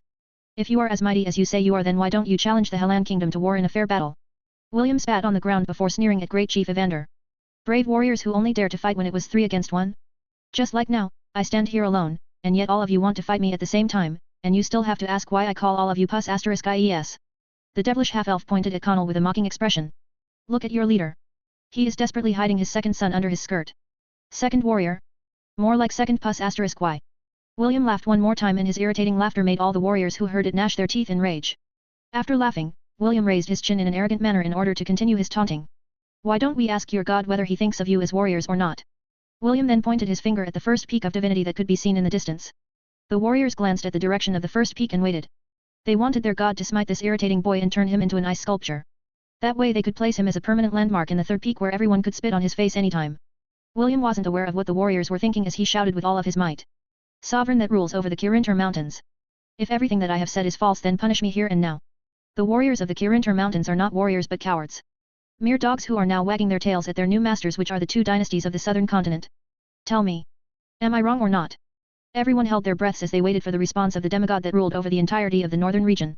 There was no bolt of lightning, no peal of thunder, and not even a sound that came from the first peak of divinity. The deafening silence made the warriors' blood turn cold, for they felt that their sovereign's silence was its silent acknowledgement of William's claims. William, who was the source of the commotion, had an arrogant look on his face, but deep inside he was feeling anxious. He didn't know what kind of being the demigod was, or its stance towards the war that the northern tribes were planning to wage. Actually, William wanted to know if the sovereign of the Kirintar mountains was also in cahoots with the 2 dynasties. This was more scary than having an army invade the Helan kingdom, because fighting against a demigod was no laughing matter. The silence continued. William could have sworn that mere seconds had passed, but for him, it felt like hours. When 5 minutes passed and still no answer came from the first peak, the warriors of the tribe looked at their great chieftain anxiously. Great Chief Evander felt cold. Not because of the warriors' stares, but the silence of their sovereign. Its silence was more deafening than the war cries of all the warriors combined, and it chilled his very soul. See. William said softly. Even your god agrees with me. You are not warriors. All of you are just cowards who only know how to fight when it is advantageous to you. William was about to say more when a shout reverberated in the air. Shut up. Shut your mouth. Connell's bloodshot eyes stared at William as he rose from his seat. You want to steal my bride? Fine. Let's fight. If you win you can have the princess, if I win you will take your words back. William chuckled. However, this chuckle seemed more deafening than his laughter earlier. He no longer needed to fight Connell because he had already achieved his goal. Now that the tribe thought that their god agreed with William's claims, their will to fight had also disappeared. Connell also knew that, if this continued, his family would no longer remain as the ruling family of the northern tribe. The reason Evander was called the Great Chief was because all the tribes acknowledged him. If this acknowledgement disappeared then a new chief would take his place. There were many who had wanted to replace Great Chief Evander for a long time, but they hadn't found a good reason to do so. Now, William presented them with an opportunity that they could use to finally end the Great Chief's reign over all the tribes in the Kirinter Mountain once and for all. Take my words back? Sorry, but not happening, William said. Are you stupid? Even your sovereign agreed with me. If I take it back, wouldn't the esteemed excellency hit me with lightning bolts? It was at that moment when thunder roared in the heavens. The warriors who heard this knelt down on the ground because they clearly felt the divinity that accompanied it. Their god had finally made its presence known and it seemed to be siding with William once again. Great Chief Evander's and Connell's faces turned deathly pale. They knew that now was a crucial time and they needed to turn the situation around before it was too late. Fine, you want my princess? Then I'll give her to you. Connell shouted. But in return, you will fight me in a duel. As per the laws of our domain. Do you dare accept my challenge? Connell didn't care anymore. All he wanted to do was end William's life in order to vent out the anger in his heart. You're not qualified to fight me. William gave Connell the middle finger. At the start, he really wanted to fight Connell and make the Great Chief agree to his demands after he won the duel. However, the current situation was already good enough. He really didn't care about Princess Ayla. Although he felt pity for her, and found her beautiful, she was just a stranger he had met for the first time. He had no obligation to help her. This is the fate of people that have chained themselves to the whim of their god, William thought. As long as the god is on their side they are invincible, but the moment they lose its favor, the northern tribes are merely castles made of sand that would easily crumble once the waves come to shore. On that day, on the third peak of chivalry, the great chief, Evander Zeke, was forced to bow his head. His ambition for the northern tribes to march and conquer the Helan kingdom was put to an abrupt stop. Caudale covered his face in regret. If only he had refused Sir Jerkin's proposal to travel with him to the third peak of chivalry none of this would have happened. How he wished that he could turn back time and correct the mistake that he had made. He would definitely kick William out of the mountains and ban him from setting foot in their domain for as long as he drew breath. Chapter 252, Distant Relative. Well, that sure was something, Alaric, the crown prince of the Zealand dynasty, said with a smile. Aren't you happy? You don't have to marry a barbarian anymore. Princess Ayla, who was seated opposite him, had a calm expression on her face as she drank her tea. They were currently inside the tent where they stayed after arriving at the third peak of chivalry. William's appearance had put a stop to their plans to use the northern tribes as the hammer that would hit the Helan kingdom from behind, while the two dynasties faced them on the front lines. Ah, right, your ex-husband candidate said that he's giving you to the Knight Commander of the Helan kingdom, Prince Alaric teased her half-sister. Do you want to go with him? I personally don't mind if you do that. Princess Ayla placed the teacup on the table before looking at her elder brother. Surely you jest, big brother. Our father is going to attack the Helan kingdom soon, why should I stay behind enemy lines? If you go back, you will definitely suffer. You also understand that, don't you? Prince Alaric propped his chin up using his fist and smiled at his little sister. Since your purpose for coming here was in vain, father might get angry and marry you off to the son of the Minister of War that you hate so much. Princess Ayla's hands trembled as she thought about marrying the most notorious womanizer in their dynasty. That man was 3 years older than her and had the body size of a pig. The only reason why he was able to have his way was due to his father's influence. The second princess would rather die than marry the bastard pig that had ruined the lives of countless women in the Zealand dynasty. Princess Ayla looked at her big brother and saw that the smile had disappeared from his face and was now replaced by a serious expression. Ayla, I cannot guarantee that I will be able to protect you if we return to the palace, Prince Alaric said. Someone is whispering in father's ears and is urging him to go to war. Right now, the Zealand dynasty is not a safe place for you to stay. So you're telling me that the most dangerous place is the safest place, big brother? That's right. Also, I can write a letter to that person and ask him to take care of you. In a way, that Knight Commander is a distant relative of mine. Distant relative? Princess Ayla asked in confusion. What do you mean? The smile on Prince Alaric's face returned as he thought of the uncanny work of fate that brought him to the Kirinter Mountains and personally saw a distant cousin of his that was staying in the Helan Kingdom. My grandmother and the Knight Commander's grandmother were twins. Lord Ainsworth fell in love with her when she went to the Helan Kingdom to meet the previous king for a missionary mission. Alaric shared his story. Back then, Lady Urza was the foreign ambassador for our dynasty. The two of them hit it off pretty quickly and became lovers for a few years before finally deciding to settle down and marry. I'm sure that the esteemed Lord Ainsworth, who crushed all of Lady Urza's suitors back in the Zealand dynasty, wouldn't mind this small favor of mine. Princess Ayla's eyes widened in surprise when she discovered this unbelievable backstory. Who would have thought that the current crown prince of a dynasty, and the Knight Commander of the Helan Kingdom were distant relatives? Big brother, please, be honest with me, Princess Ayla pleaded. Is there really no chance of turning the situation around? I don't mind marrying a barbarian as long as our father will be happy. After all, this is for the sake of our homeland. Prince Alaric shook his head. Nothing will change even if you marry Connell. The Zeke family is in a precarious situation right now. Great Chief Evander might lose his position and, even if he remains as the Great Chief, the Northern Tribe's expedition towards the south is over. I don't see any value in marrying you off to a faction that can only stand on the sidelines while we wage war on the front lines. Also, I am not too keen on this war. I feel like we are merely puppets being played by a puppeteer from behind. This leaves a very bad aftertaste in my mouth. Prince Alaric had already discovered that there was an organization inside their domain that had been pushing for this war to happen. At first, they were only whispering in the ears of the Minister of War. Now, they were the advisors of the king. He found all of this very fishy and he didn't like it one bit. The Crown Prince extended his hand and held Princess Ayla's trembling hand in a firm grip. Hide in the Helan Kingdom for the time being. At least, that way, you will not be immediately married to that pig. Once we win the war, I will come and find you. And if we lose? Princess Ayla inquired. She was loyal to her homeland, but after seeing William's performance, she was having second guesses whether they would succeed in the upcoming war. If we lose then we lose, Prince Alaric said casually. To be honest, I hope that we will lose this war. Maybe that is what father needs to wake up from his delusions. Big brother. Listen, Ayla, and listen well. Remember, there is no such thing as a free lunch. Everything has a price. I'm afraid that the price we paid for getting a share of the Helan Kingdom was something that we will regret in the future. Prince Alaric was an ambitious person, but he was not stupid and short-sighted. War would cause many of their people to die. This was an inevitable thing. However, dying for a greater cause and dying as chess pieces were two different things. Prince Alaric would not mind dying for his homeland, but he would never accept dying as a pawn to help someone else achieve their goals. Once I return, I will get to the bottom of this, Prince Alaric swore in his heart. Father, I hope that you know what you are doing. Meanwhile, somewhere on the third peak of chivalry, the chiefs of each tribe were currently discussing important matters. The bride selection ceremony had already become a farce, and the other chiefs were no longer interested in presenting their young ladies to become Connell's brides. The second warrior was put under house arrest by Great Chief Evander in order to prevent him from doing something stupid due to anger. Liam, the first warrior, was currently guarding him and making sure that he stayed inside the main residence of the Great Chief. Although none of the other tribal chiefs were telling Great Chief Evander to step down, they had already told him that they were not satisfied with his unilateral decision to cooperate in angering their god in the process. Great Chief Evander cursed them in his heart because these same men were those who had supported him wholeheartedly when he told them that they would expand their territories by joining the two dynasties in a pincer attack. He swore that after he managed to keep his position, he would ensure to deal with each and every one of them. While they were in the middle of their talks, a beautiful lady, who seemed to be in her late 20s, suddenly appeared before them. The Great Chief and the tribal chiefs immediately knelt and bowed their heads to pay homage. We greet you, Great Oracle. Raise your heads. All the men raised their heads and looked at the holy maiden that resided on the first peak of divinity. She was the one and only messenger of their god. Seeing her here right now could only mean one thing, and that was, did His Excellency say anything, oh, Holy One? Great Chief Evander asked. He was feeling very anxious right now because he was afraid that their god would punish him for his actions. Yes, the Great One wants to talk to the interesting boy who made all of you look like clowns in a circus. His Excellency is very, very displeased right now. Ah, he also said that the new Great Chief of the tribe will be chosen by the boy as well. But that will have to wait until the two of them have talked. Now, pass on my orders and escort him to the first peak of divinity. Don't keep His Excellency waiting. After saying her words, she vanished and turned into an icy mist that flew towards the first peak of divinity. The tribal chiefs glanced at each other before hurrying to find William. All of them were thinking the same thing. This was the opportunity that they were waiting for. As long as they managed to make a good first impression on the boy, and agree to his demands, the position as the Great Chief of the tribe was as good as theirs. Great Chief Evander looked bitterly at the group of old men who had already had a head start. He never dreamed that he would have to curry for the favor of the same person who had brought him to his knees.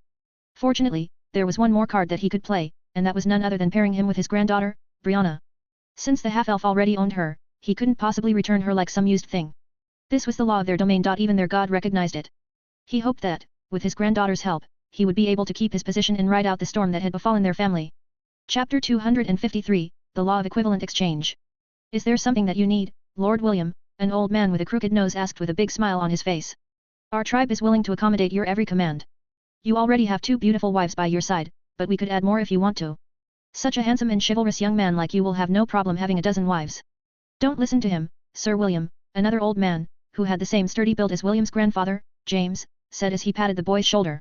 Our tribe produces the most beautiful and excellent fighters in the northern regions. If Lord William makes any number of them his wife, then they would definitely give birth to handsome, and strong, warriors just like your grace. Nonsense. Our tribe has the most beautiful ladies. Huh? You old crook, why don't you just kick the bucket already? You're already this old and you're still playing matchmaker. Go home and just lay quietly to the side. Shoo. William was using all of his willpower to prevent his lips from twitching as over a dozen old men tried to ingratiate themselves to him. He was having some afternoon tea with Wendy and Amelia when this group suddenly barged inside their tent. The half-elf thought that they were planning to fight him, but they did the opposite instead. The old men started to bribe him with beautiful wives and kept on calling him handsome, strong, chivalrous, manly, and many other positive things that made even the thick-skinned half-elf blush in embarrassment. Everyone, please calm down. William raised his hand in order to put a stop to the old men's bickering. Can one of you, please, tell me the reason for your visit? The old man with a crooked nose smiled and nodded his head, as expected of the handsome knight commander. You truly know how to cut to the chase. This old one's name is Alden. I am the tribal chief of the Kato tribe. The reason why we are here is because the Great Oracle has invited you to go to the first peak of divinity to have a meeting with the Great One. Kato bowed his head respectfully after referring to their god. We of the Kato tribe are willing to escort Lord William to the first peak of divinity and brave the dangers together. Even if we face a mountain of fire and a sea of knives, our tribe will remain by your side until the bitter end. Shameless. You old fart. How dare you promote your tribe in front of Lord William? Oi, aren't you afraid that if you force yourself to look good, your crooked nose will straighten? Alden, why don't you just sit down? Lord William, the Bowman tribe is willing to become your sword and spear to overcome the challenges together. The old men started to bicker with each other and spittle flew in the air. William frowned because this sudden change in the tribe's stance caught him by surprise. A few hours ago all of them were glaring at him, now, all of them were acting as if he was their best friend. All of you stop talking. A commanding tone immediately silenced the rowdy crowd who was so close in having a brawl. Great Chief Evander stepped forward and his intimidating presence made the other tribal chiefs unconsciously take a step back. Although his position was being challenged at the moment, that didn't change the fact that he was still the recognized great chieftain of the allied tribes. Their long years of being subservient to him had penetrated deep inside their bones that it was hard for them to immediately shake off his hold over them. Seeing that his deterrence still had some effect, Evander made his way towards William and passed the exact words that the Great Oracle had given him. You may bring anyone you want to the Great Peak of Divinity, but know that it will not be an easy climb, Evander explained. Those who manage to reach the first peak will gain great rewards. Those who fail will return here to the third peak of chivalry. I know that the two of us have started off on the wrong foot and I have no plans to ingratiate myself to you. However, I would like to remind you that Brianna is already yours. What you do with her is up to you, but you cannot return her to the tribe. This is the law and since you have used the duel to fight for her hand, you'd better take responsibility or else, even if the gods forgive you, I won't forgive you. William faced Great Chief Evander's glare fearlessly. He didn't deny the Great Chief's words because it was true. William had fought for Brianna's hand in the name of their god and he couldn't take those words back even if he wanted to. However, there was a loophole in the law and that was William could either marry Brianna, or marry her off to someone else. Since the half-elf knew that Brianna and Prince Ernest liked each other, he had already decided to play matchmaker between the two and have the adorable Loli be recognized as the youngest prince's fiancé. William may not be the smartest half-elf in the world, but he understood what Great Chief Evander was trying to imply. The two of us are already attached at our hips, if we fall, Brianna will also fall. This was Great Chief Evander's message, and William understood the logic behind it. Let's talk after I meet with your god, William replied. As for Brianna, she already belongs to me. What I do with her is none of your business. Great Chief Evander nodded his head. William's clear, light green, eyes had already told him what he wanted to know. Deep inside, he was able to sigh in relief because there was still a chance to keep his position from getting snatched by the other tribal chiefs. By the way, what happens if I don't go to the first peak? William inquired. Great Chief Evander and the rest of the tribal chiefs looked at William as if he was the most stupid person they had seen in their life. No one in the Kirinter Mountains would dare disobey the decree that the Great One had passed down. But, the half-elf even dared to question what would happen if he didn't go. Wasn't this a very stupid thing to ask? I don't know what will happen if you don't go to the first peak, Great Chief Evander admitted. However, what I do know is that no one has defied the orders of our sovereign since the tribes made the Kirinter Mountains their home. Great Chief Evander smiled evilly at William. I'm also very curious, Knight Commander. I want to know what would happen to you if you dared to defy our god's decree. It was at that moment when all of them heard the consecutive roars of thunder across the mountain. It was like a loud laughter, but to William's half-elven ears, it sounded very ominous. Since his question had already been answered, there was no choice but to go to the first peak and meet the god of the Kirinter Mountains. William and his knight order made their journey towards the peak of divinity under the watchful eyes of the warriors of the northern tribe. Since none of them were invited, they couldn't accompany William on his journey. The greatest glory in their lifetime was to have the opportunity to meet their god at least once in their life. They envied William because it was very clear that their sovereign looked at him kindly. The moment William's party reached the second peak of enlightenment, a powerful blizzard reigned over them. Visibility was almost zero and they could only see a foot in front of their faces. Suddenly, a strong gust of wind blew over them which scattered their formation.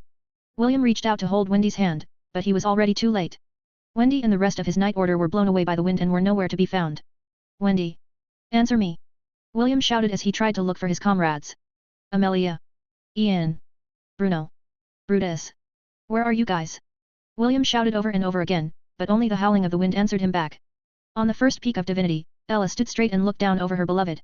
She then glanced at the humanoid goat that was kneeling beside her.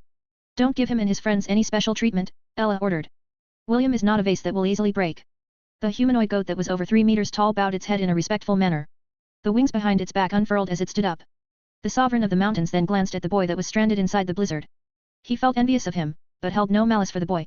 Since he was the one chosen by their goddess, then it was only natural that he recognized him as well. As you wish, Lady Amalthea, the demigod replied. It then clenched its fist and allowed the Peak of Enlightenment to activate. The Peak of Enlightenment was a trial for the warriors of the northern tribe. If they successfully cleared it, they would be able to gain great rewards. Of course, if they didn't succeed, then they would have to pay a price as well. After all, the Peak of Enlightenment followed one law and one law only, and that was the law of equivalent exchange. Chapter 254, My Name is Will Part 1. FCK. William cursed as he found himself falling in what seemed to be a bottomless pit. Just a few minutes ago, he and his comrades were traversing the path to the Peak of Enlightenment when a blizzard suddenly appeared out of nowhere. Then a gust of wind blew everyone away from each other. William was about to look for his friends when the ground under his feet opened up and sucked him in, which brought him to his current predicament. The boy did everything in his power to stop his fall, but it was all in vain. He couldn't communicate with his system and none of the artifacts in his possession was working. After struggling on what felt like hours, the boy finally gave up and ceased all activities. Just when he thought that he would keep on free falling for all eternity, a light appeared below him and then, he fell face first on solid ground. Pay! Pay! William spat the grass, and dirt, from his mouth as he hurriedly propped himself off the ground. He scanned his surroundings to see if there was any danger around him. The sun was about to set, leaving the sky with an orange glow. William frowned when he realized that he seemed to be in a flower field in the middle of nowhere. He was about to look behind him when he heard an sound coming from his back. William turned his head to look at the owner of the voice. His body stiffened when his gaze landed on a lady who seemed to be in her late teens. She had long black hair and her eyes were the same pair of eyes that made his heart skip a beat a lifetime ago. The young lady, who was as beautiful as a painting, looked back at the boy that had suddenly appeared out of nowhere in shock. She had come here to admire the sunset, like she usually did every day, and had never experienced something like this before. However, for some reason, the heart inside her chest started to beat wildly. It was as if it was seeing an old friend that it hadn't seen for years. Belle. William stuttered. He could hear his own heartbeat as the emotions that lay dormant inside his heart started to resurface uncontrollably. No. This must be a dream or an illusion, William muttered as his eyes focused on the girl in front of him. That's right. This is just an illusion. How could this be real? I was on the Peak of Enlightenment when a blizzard happened. William did his best to calm his emotions. His brain was telling him that everything he was seeing was not real. However, his heart was telling him that this was reality. While he was waging an inner battle with himself, the young lady stood up and looked at him in a guarded manner. Who are you? Why do you know my name? Belle asked. What are you doing on our property? William stopped his mumbling and stared at her. It was at that moment when he realized that he had missed her so much that even hearing her voice was making his heart ache. A tear fell, followed by another. Soon, more tears streamed down on William's face as the floodgates in his heart burst open. He, who had hardened his heart from the darkness of humanity, wasn't able to stop the flood of emotions that had accumulated for many years. William stared at Belle as if trying to burn her image in his soul. He didn't care anymore if this was a dream or an illusion. What was important was that she was here, right now. Seeing that the younger boy was crying, the beautiful lady felt alarmed and hurriedly approached him. What's wrong? Are you hurt? Belle asked. She then scanned William's body for injuries. What's your name? William's lips trembled as he gave out his name. My name is Will. Will? Your name is Will? What is your surname? Ainsworth. Belle pondered for a while before shaking her head. Sorry, but I don't recall anyone in this town with that name, Belle replied. However, don't worry. I will ask my servants to help you find your family later. William had no recollection of what happened next. He felt lightheaded and he couldn't think straight. All he knew was that Belle held his hand and took him back to her villa so he could change his clothes. Did you buy this from a cosplay shop? Belle asked. This is very well made. Unfortunately, there is some damage here and there. From the looks of it, it seems to have been scorched by fire. Not fire, but acid, William said internally as he put on the clothes that were lent to him by Belle. He had just finished taking a bath and changed into a set of clothes that belonged to Belle's younger brother who was studying in the city. I'll ask the maid to have this washed, Belle stated with a determined expression. I'll also ask them to patch this up. Don't worry, Will. I'll make sure that this will become as good as new. William could only nod his head and thank the over-enthusiastic girl. This was the first time he had seen Belle act this animated. Back then, she would always have that distant and aloof expression on her face when she was in the academy.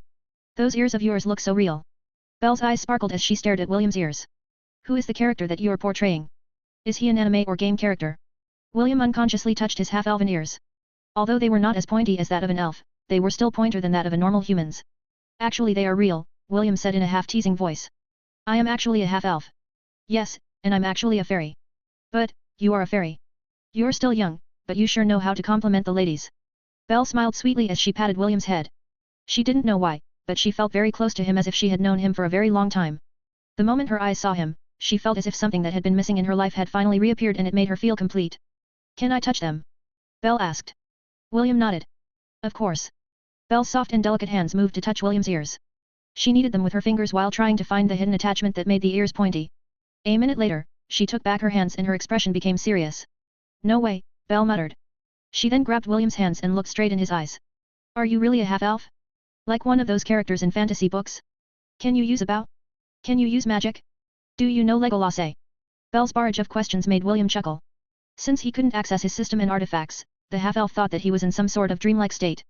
Because of this he was not afraid to hide that he was a real half-elf and answered all of Belle's questions. The only thing he didn't reveal was his real identity. He was afraid that the moment he told Belle the truth, this dream of his would break into 1,000 pieces. Who is this girl? Ella thought as she looked at the pool of water in front of her. Is this the world where William lived his past life? She was currently seated beside a spring, watching William and his trial. Ella was very curious because she had never seen this girl before. With a glance, she could tell that William loved the girl. Like a mother appraising her future daughter-in-law, Ella's eyes narrowed as she observed the two's interaction in the spring. Well, she's not half bad, Ella said with a smile. A plan was brewing inside her mind as she thought of her beloved. What she wanted was William's happiness. Since that was the case, she was willing to pull some strings in the background to make William's dreams come true. Chapter 255, My Name is Will Part 2. Are you for real? Belle exclaimed. You're really a half-elf. Belle couldn't believe that Will was the real deal. She only thought that the boy was one of those cosplayers that like to go to conventions while portraying their favorite characters. Never in her wildest dreams did she think that she would meet a real, breathing, fantasy creature, in the flower field right outside their villa. Can you cast magic? Belle asked. I can't, William replied. My powers are currently sealed. Then, can you tell me more about your world? It is a very long story, are you sure you want to hear it? Definitely. Belle listened to William's tale. The boy said that he was born in the Elven continent then taken to a town called Lant and was raised by my relatives and a goat named Ella. William also told her about the exciting battles against magical beasts and the people he met along the road to the temple. I think EST and Ian are traps, Belle said. Either that or both of them are girls in disguise.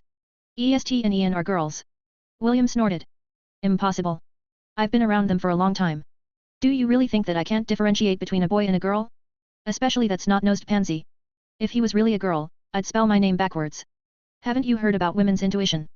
Belle smiled mischievously. Most of the time I'm right, and this is one of those occasions when I think that I am right. Something is off with your intuition then. How mean? William was about to continue the story when they were interrupted by Belle's maidservants. It was time for dinner, and the head maid had ordered them to bring the food inside Belle's room because she seemed to be having a good time with their guest.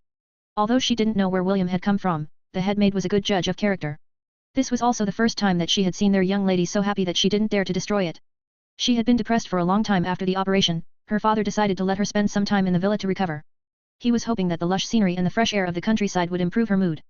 After the two finished their dinner, Belle told William more of her observations. This girl Wendy is really in love with you, Belle said like an expert in romantic relationships. You better treat her well. However, your ex-roommate Kenneth, isn't this like one of those soap operas when a girl pretends to be a guy to be near the guy she likes? You sure have a wild imagination, William replied. You watched too many dramas. Oh? You know about dramas? Does your world have any modern technology? Based on what you said earlier, I thought that it was a pure fantasy world. Is it sci-fi? Do you have spaceships? Interstellar travel? Forget about what I said about dramas. My world is pure fantasy.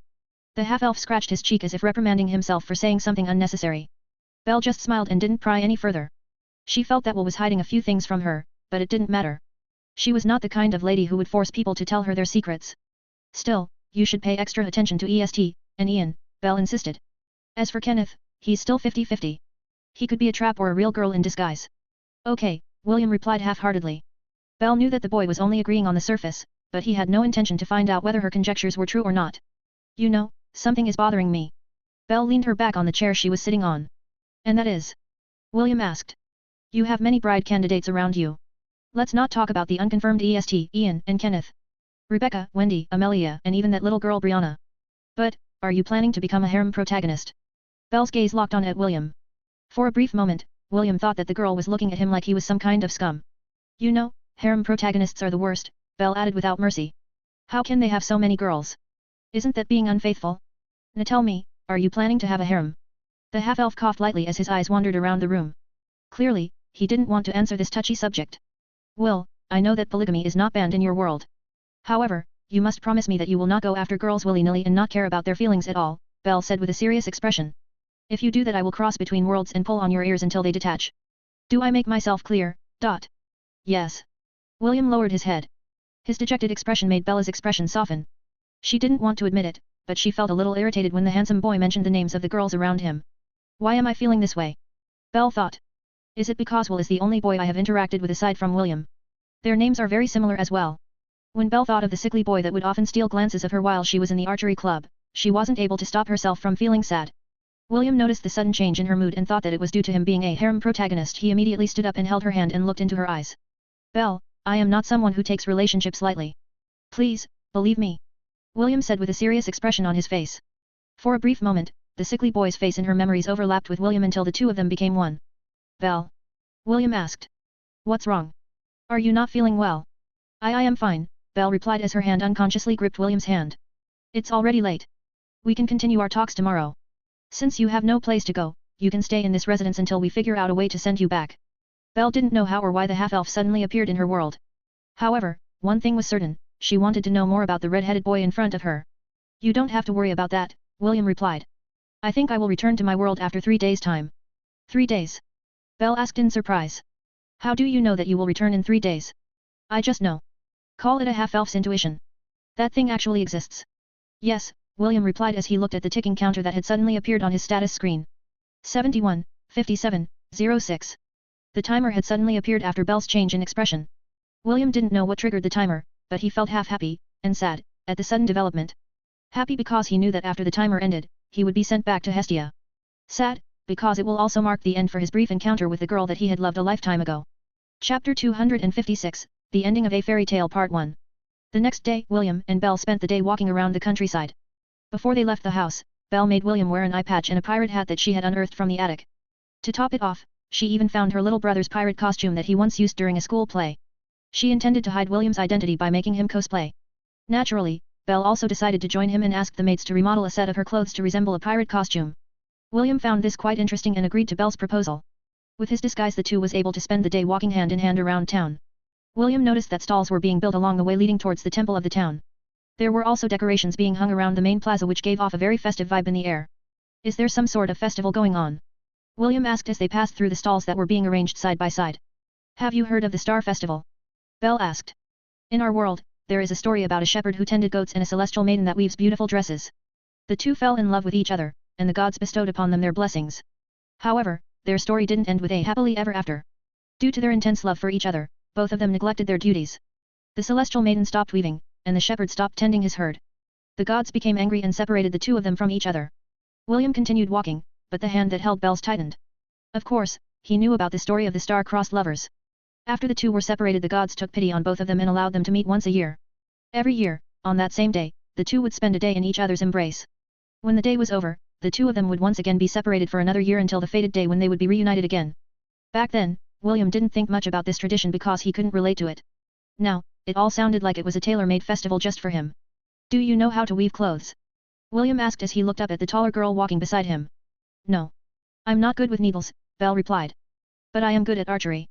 Why don't we have an archery match tomorrow? You said you're also proficient with the bow, right? Sure. I'll give you a handicap. Just because you are a half-elf you think you can beat me in archery? Remember, William, I am 5 years older than you. You forget that I'm a half-elf. What makes you think that you're older than me? How can you be older than me? Belle patted William's head. Look at you, you're so small. William wanted to retort, but Belle's soft hand, that was patting his head, felt so comfortable that he decided that it was not worth it.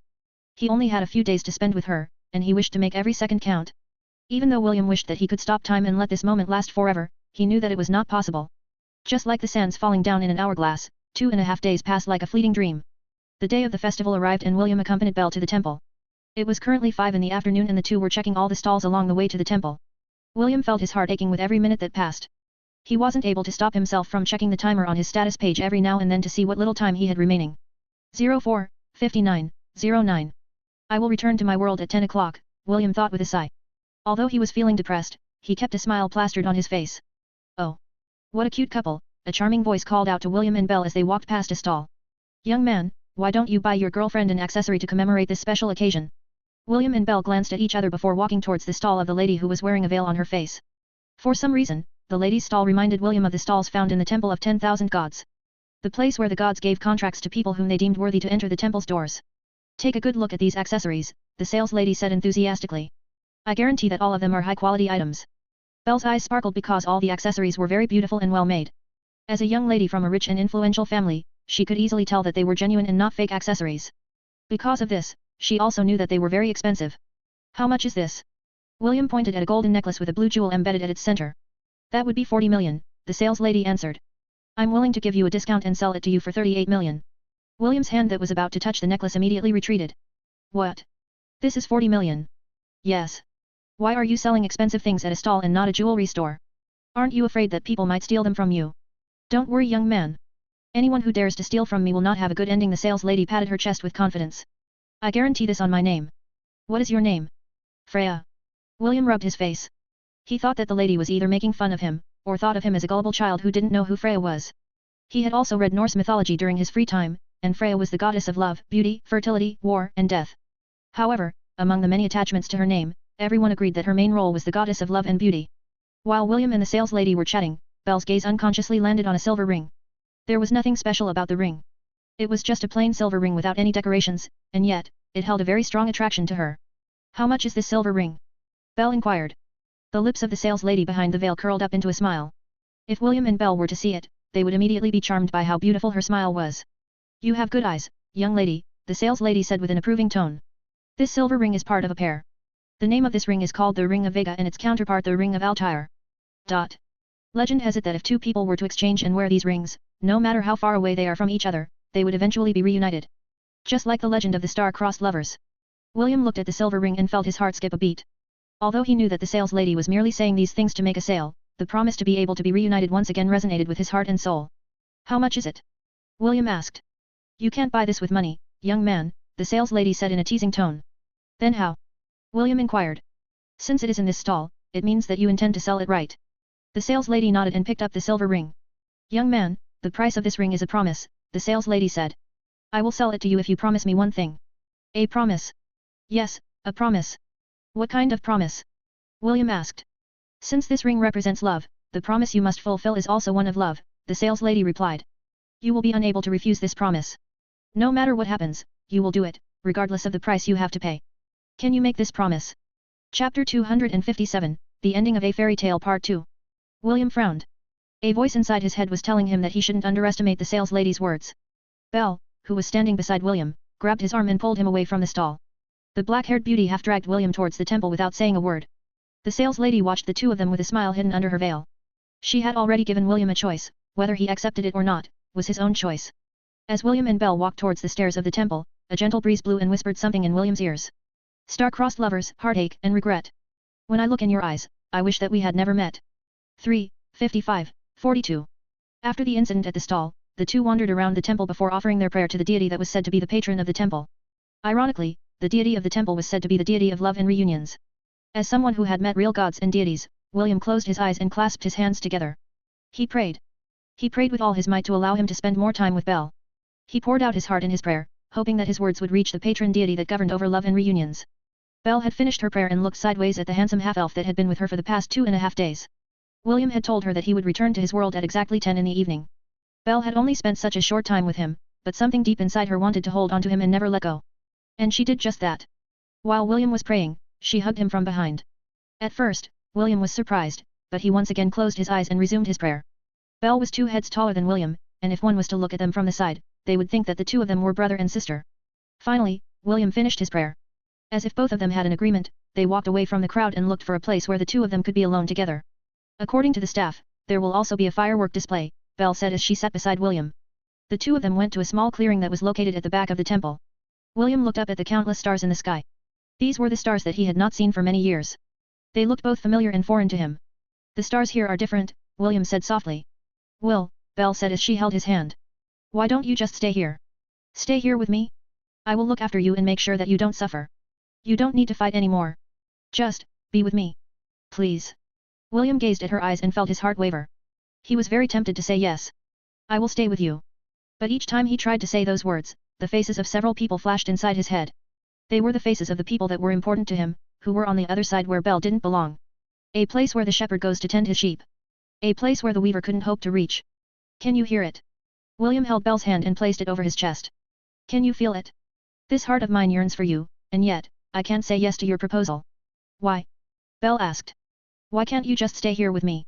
Here, where it is safe, and you don't need to risk your life to fight for a kingdom that might fall in the upcoming war. Because they need me. I need you, too. Belle hugged William in a tight embrace. I need you, too, William. William felt something wet fall on his head as Belle's body trembled. You promised me, Belle said between sobs. You said that the next time we met that you would never let me go. You promised me. William felt like a lump was stuck to his throat as Belle poured her feelings over him. He never mentioned who he really was, but for some reason, Belle was able to guess his true identity. The half-elf wrapped his arms around Belle and held her tight. I wish to stay with you as well. I really do, William replied. He was doing his best not to let the tears in his eyes fall. I'm sorry, Belle, but I can't stay here with you. Belle felt her heart breaking as the emotions that she had held back for a long time exploded inside her chest. She begged William over and over, but his answer was still a no. In the end, Belle stood up and ran away with tears falling down her eyes, blurring her vision. William, you're a liar. I hate you. Those were her parting words as she ran away from the boy who had unknowingly crossed the multiverse just to see her again.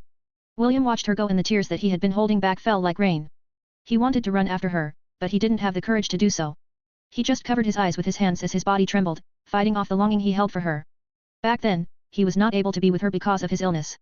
Now, he was unable to stay with her because he had a duty to fulfill. 0059.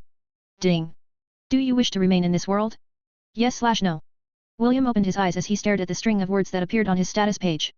He was sure that when the timer reset, he would be sent back to his world. However, this time, a new option appeared. I can stay. William was half in doubt when he saw the system message blinking in front of him. For a moment he thought he was imagining things, but after wiping the tears from his eyes, he realized that what he was seeing was real. He didn't make a decision right away, instead he walked back to the temple shrine then down the stairs, until he reached the stall where the accessories were being sold. Looks like you've broken up with your girlfriend, the sales lady teased the boy who hadn't even bothered to wipe the tear stains from his face. You said that you will sell me the ring for a promise, right? William asked. The sales lady nodded. As this ring represents the promise of love, I shall make a request as one who also loves. I wish to save the one I love. If you promise me that in the future you will help me save him, I will give you the ring. He resides in your world, so if you choose to take this ring, you will have to return to your world. The choice is yours to make. Do you want me to write a contract or make an oath? William inquired. I will do it. There's no need for that, the lady chuckled in an almost musical tone. I believe that you are someone who will not take back your word. The sales lady took the silver ring from her collection and gave it to William. Here you go, the sales lady said. The ring of Vega is yours. Thank you, William replied. No need to thank me, after all, it is not free. The sales lady patted the boy's head. Go. Every second counts. William nodded his head and left the temple grounds. He ran with all of his might towards Belle's villa. He wanted to see her, to hold her, and tell her how much he loved her with the little time he had left. Chapter 258, The Ending of a Fairy Tale Part 3.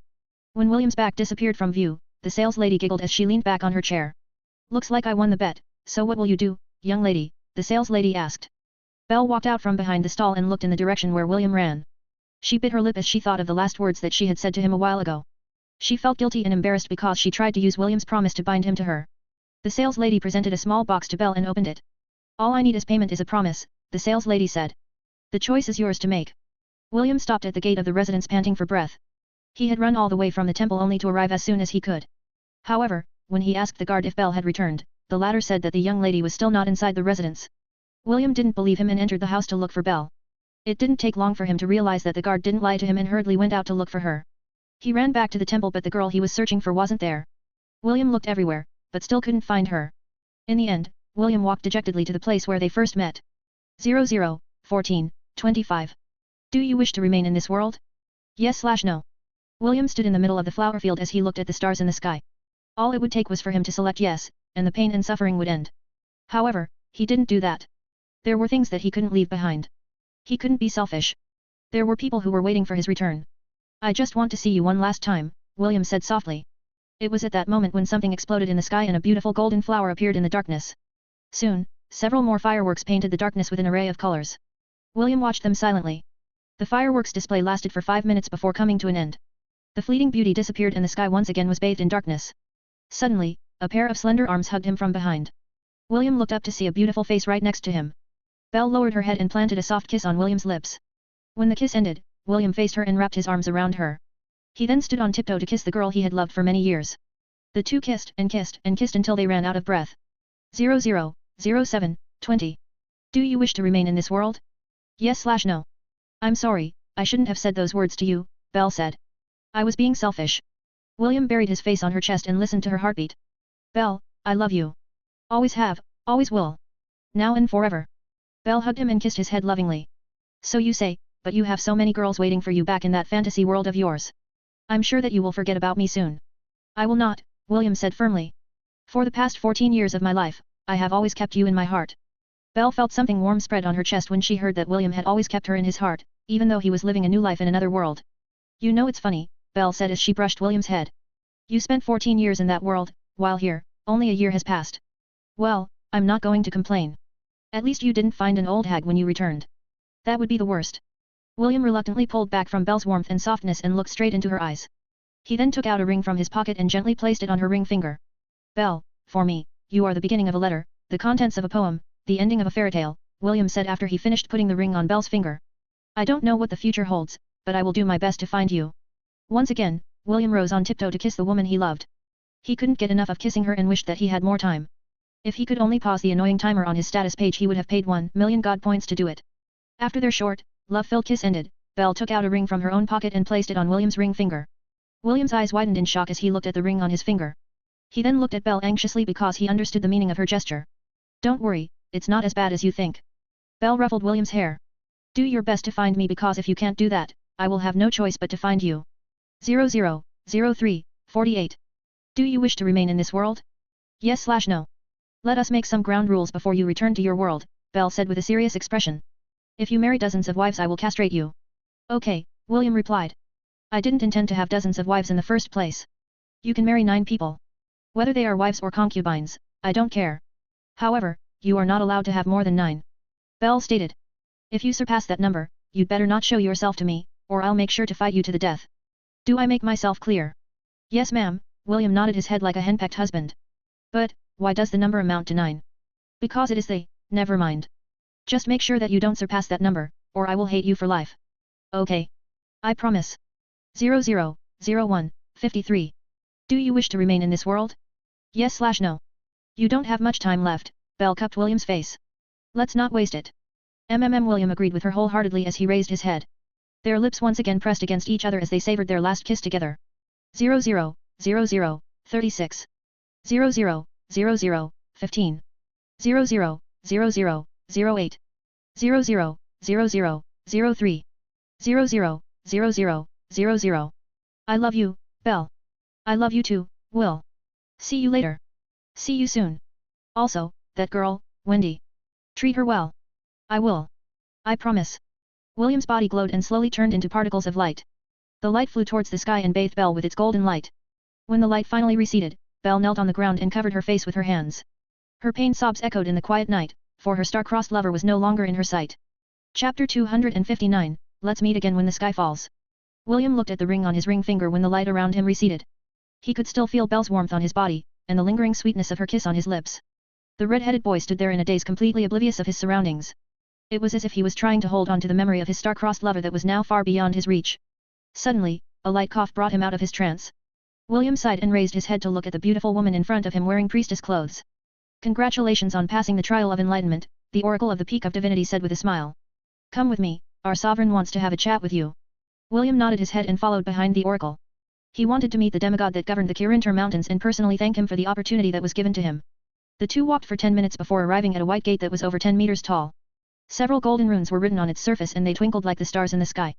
The Oracle raised her hand and the gates swung open. William couldn't see what was inside the room because his sight was blocked by a white mist. Even so, he walked forward with steady steps and entered the room fearlessly. He had only walked a few steps into the room when the gates closed behind him. Over here, young shepherd, a confident and domineering voice called out to him. William walked towards the voice with a calm expression. Soon, the mist started to recede and he came face to face with a 3-meter-tall humanoid goat with its wings spread wide. A black, 5-pointed star, pentacle, could be seen on its forehead and its golden eyes stared at William like it was appraising a rare species of animal. William felt like the goat looked familiar because he had seen it somewhere before. He pondered for a while and his eyes widened in shock when he finally recognized that demigod that was standing before him. Baphomet, William muttered as he unconsciously took a step back. Oh? You know my father. The humanoid goat's gaze softened when he heard William mention his father's name.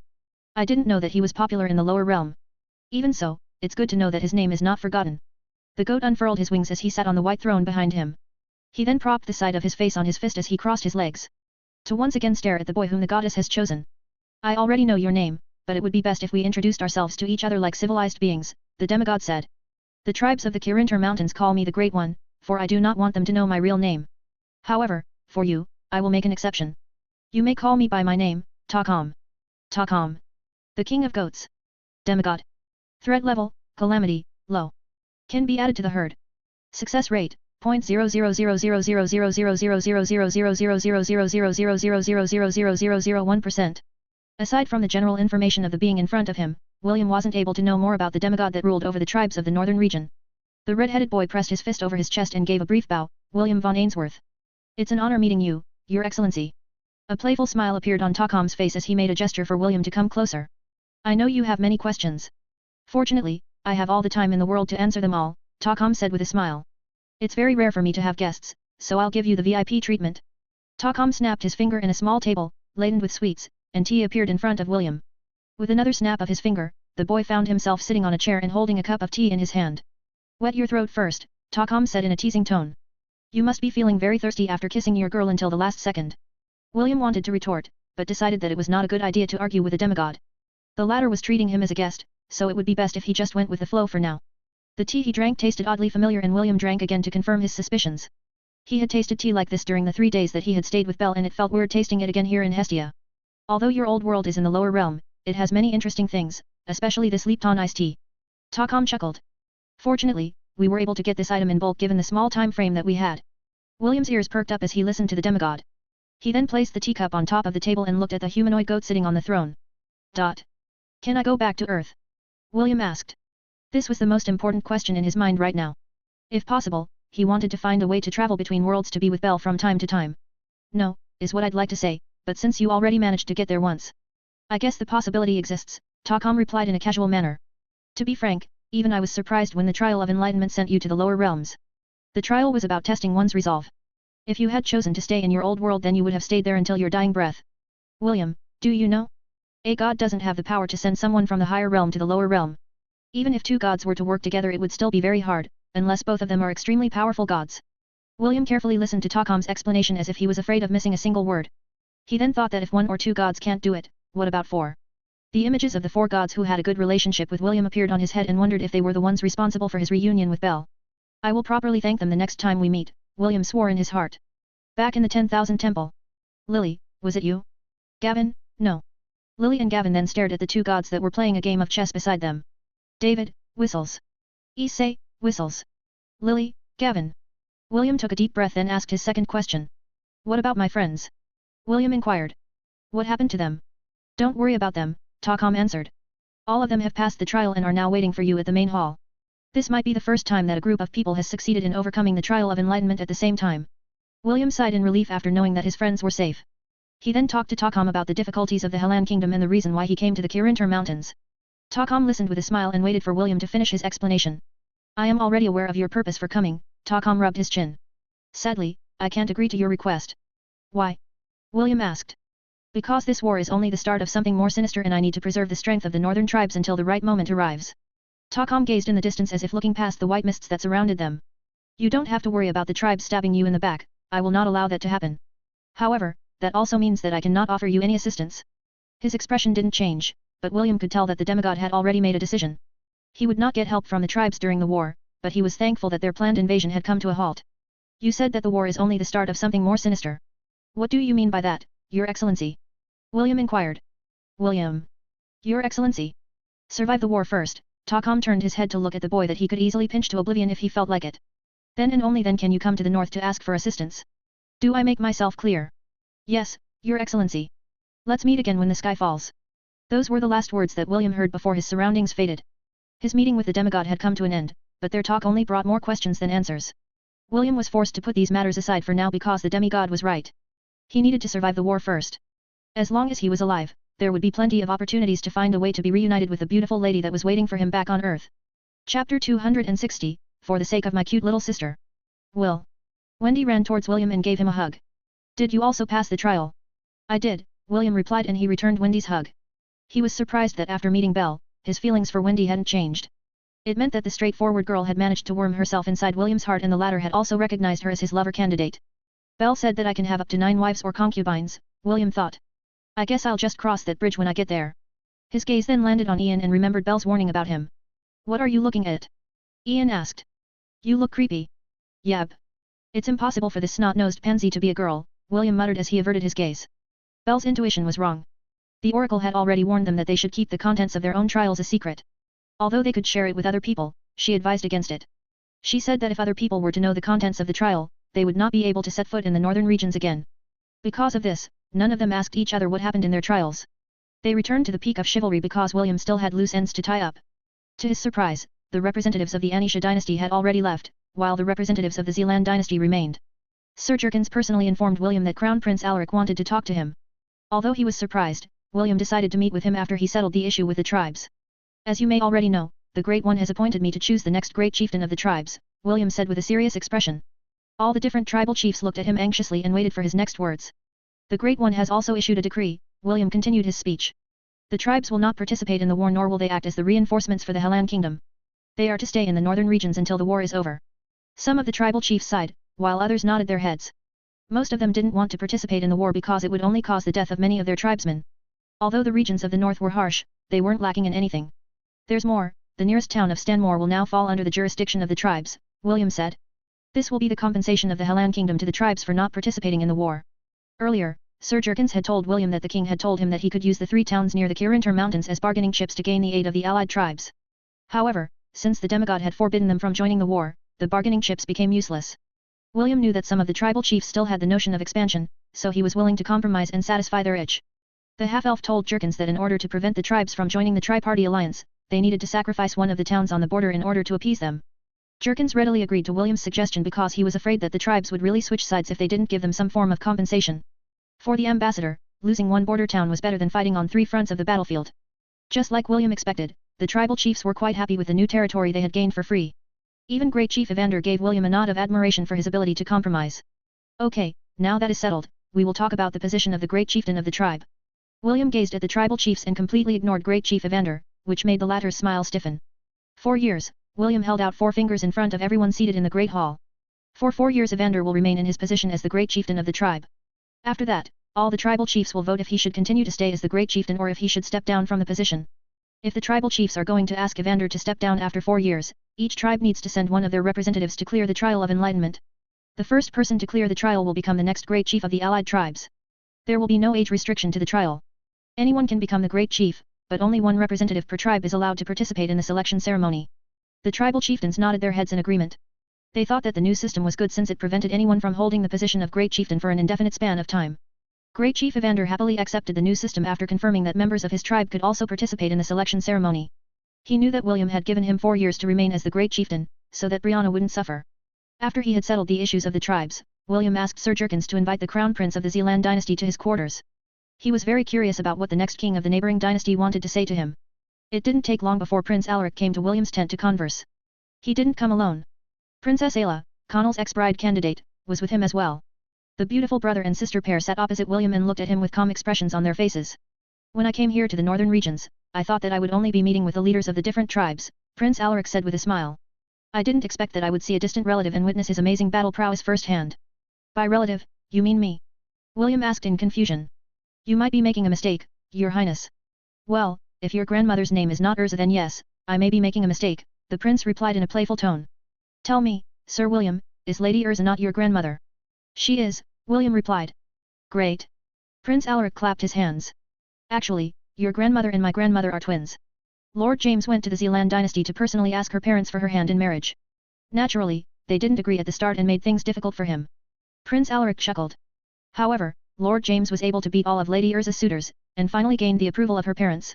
She then went with your grandfather to the Helan kingdom and would just occasionally visit our domain whenever she felt homesick. Long story short, you and I are distant cousins since we share the same heritage. I see. William nodded his head in understanding. So, what does your highness need from me?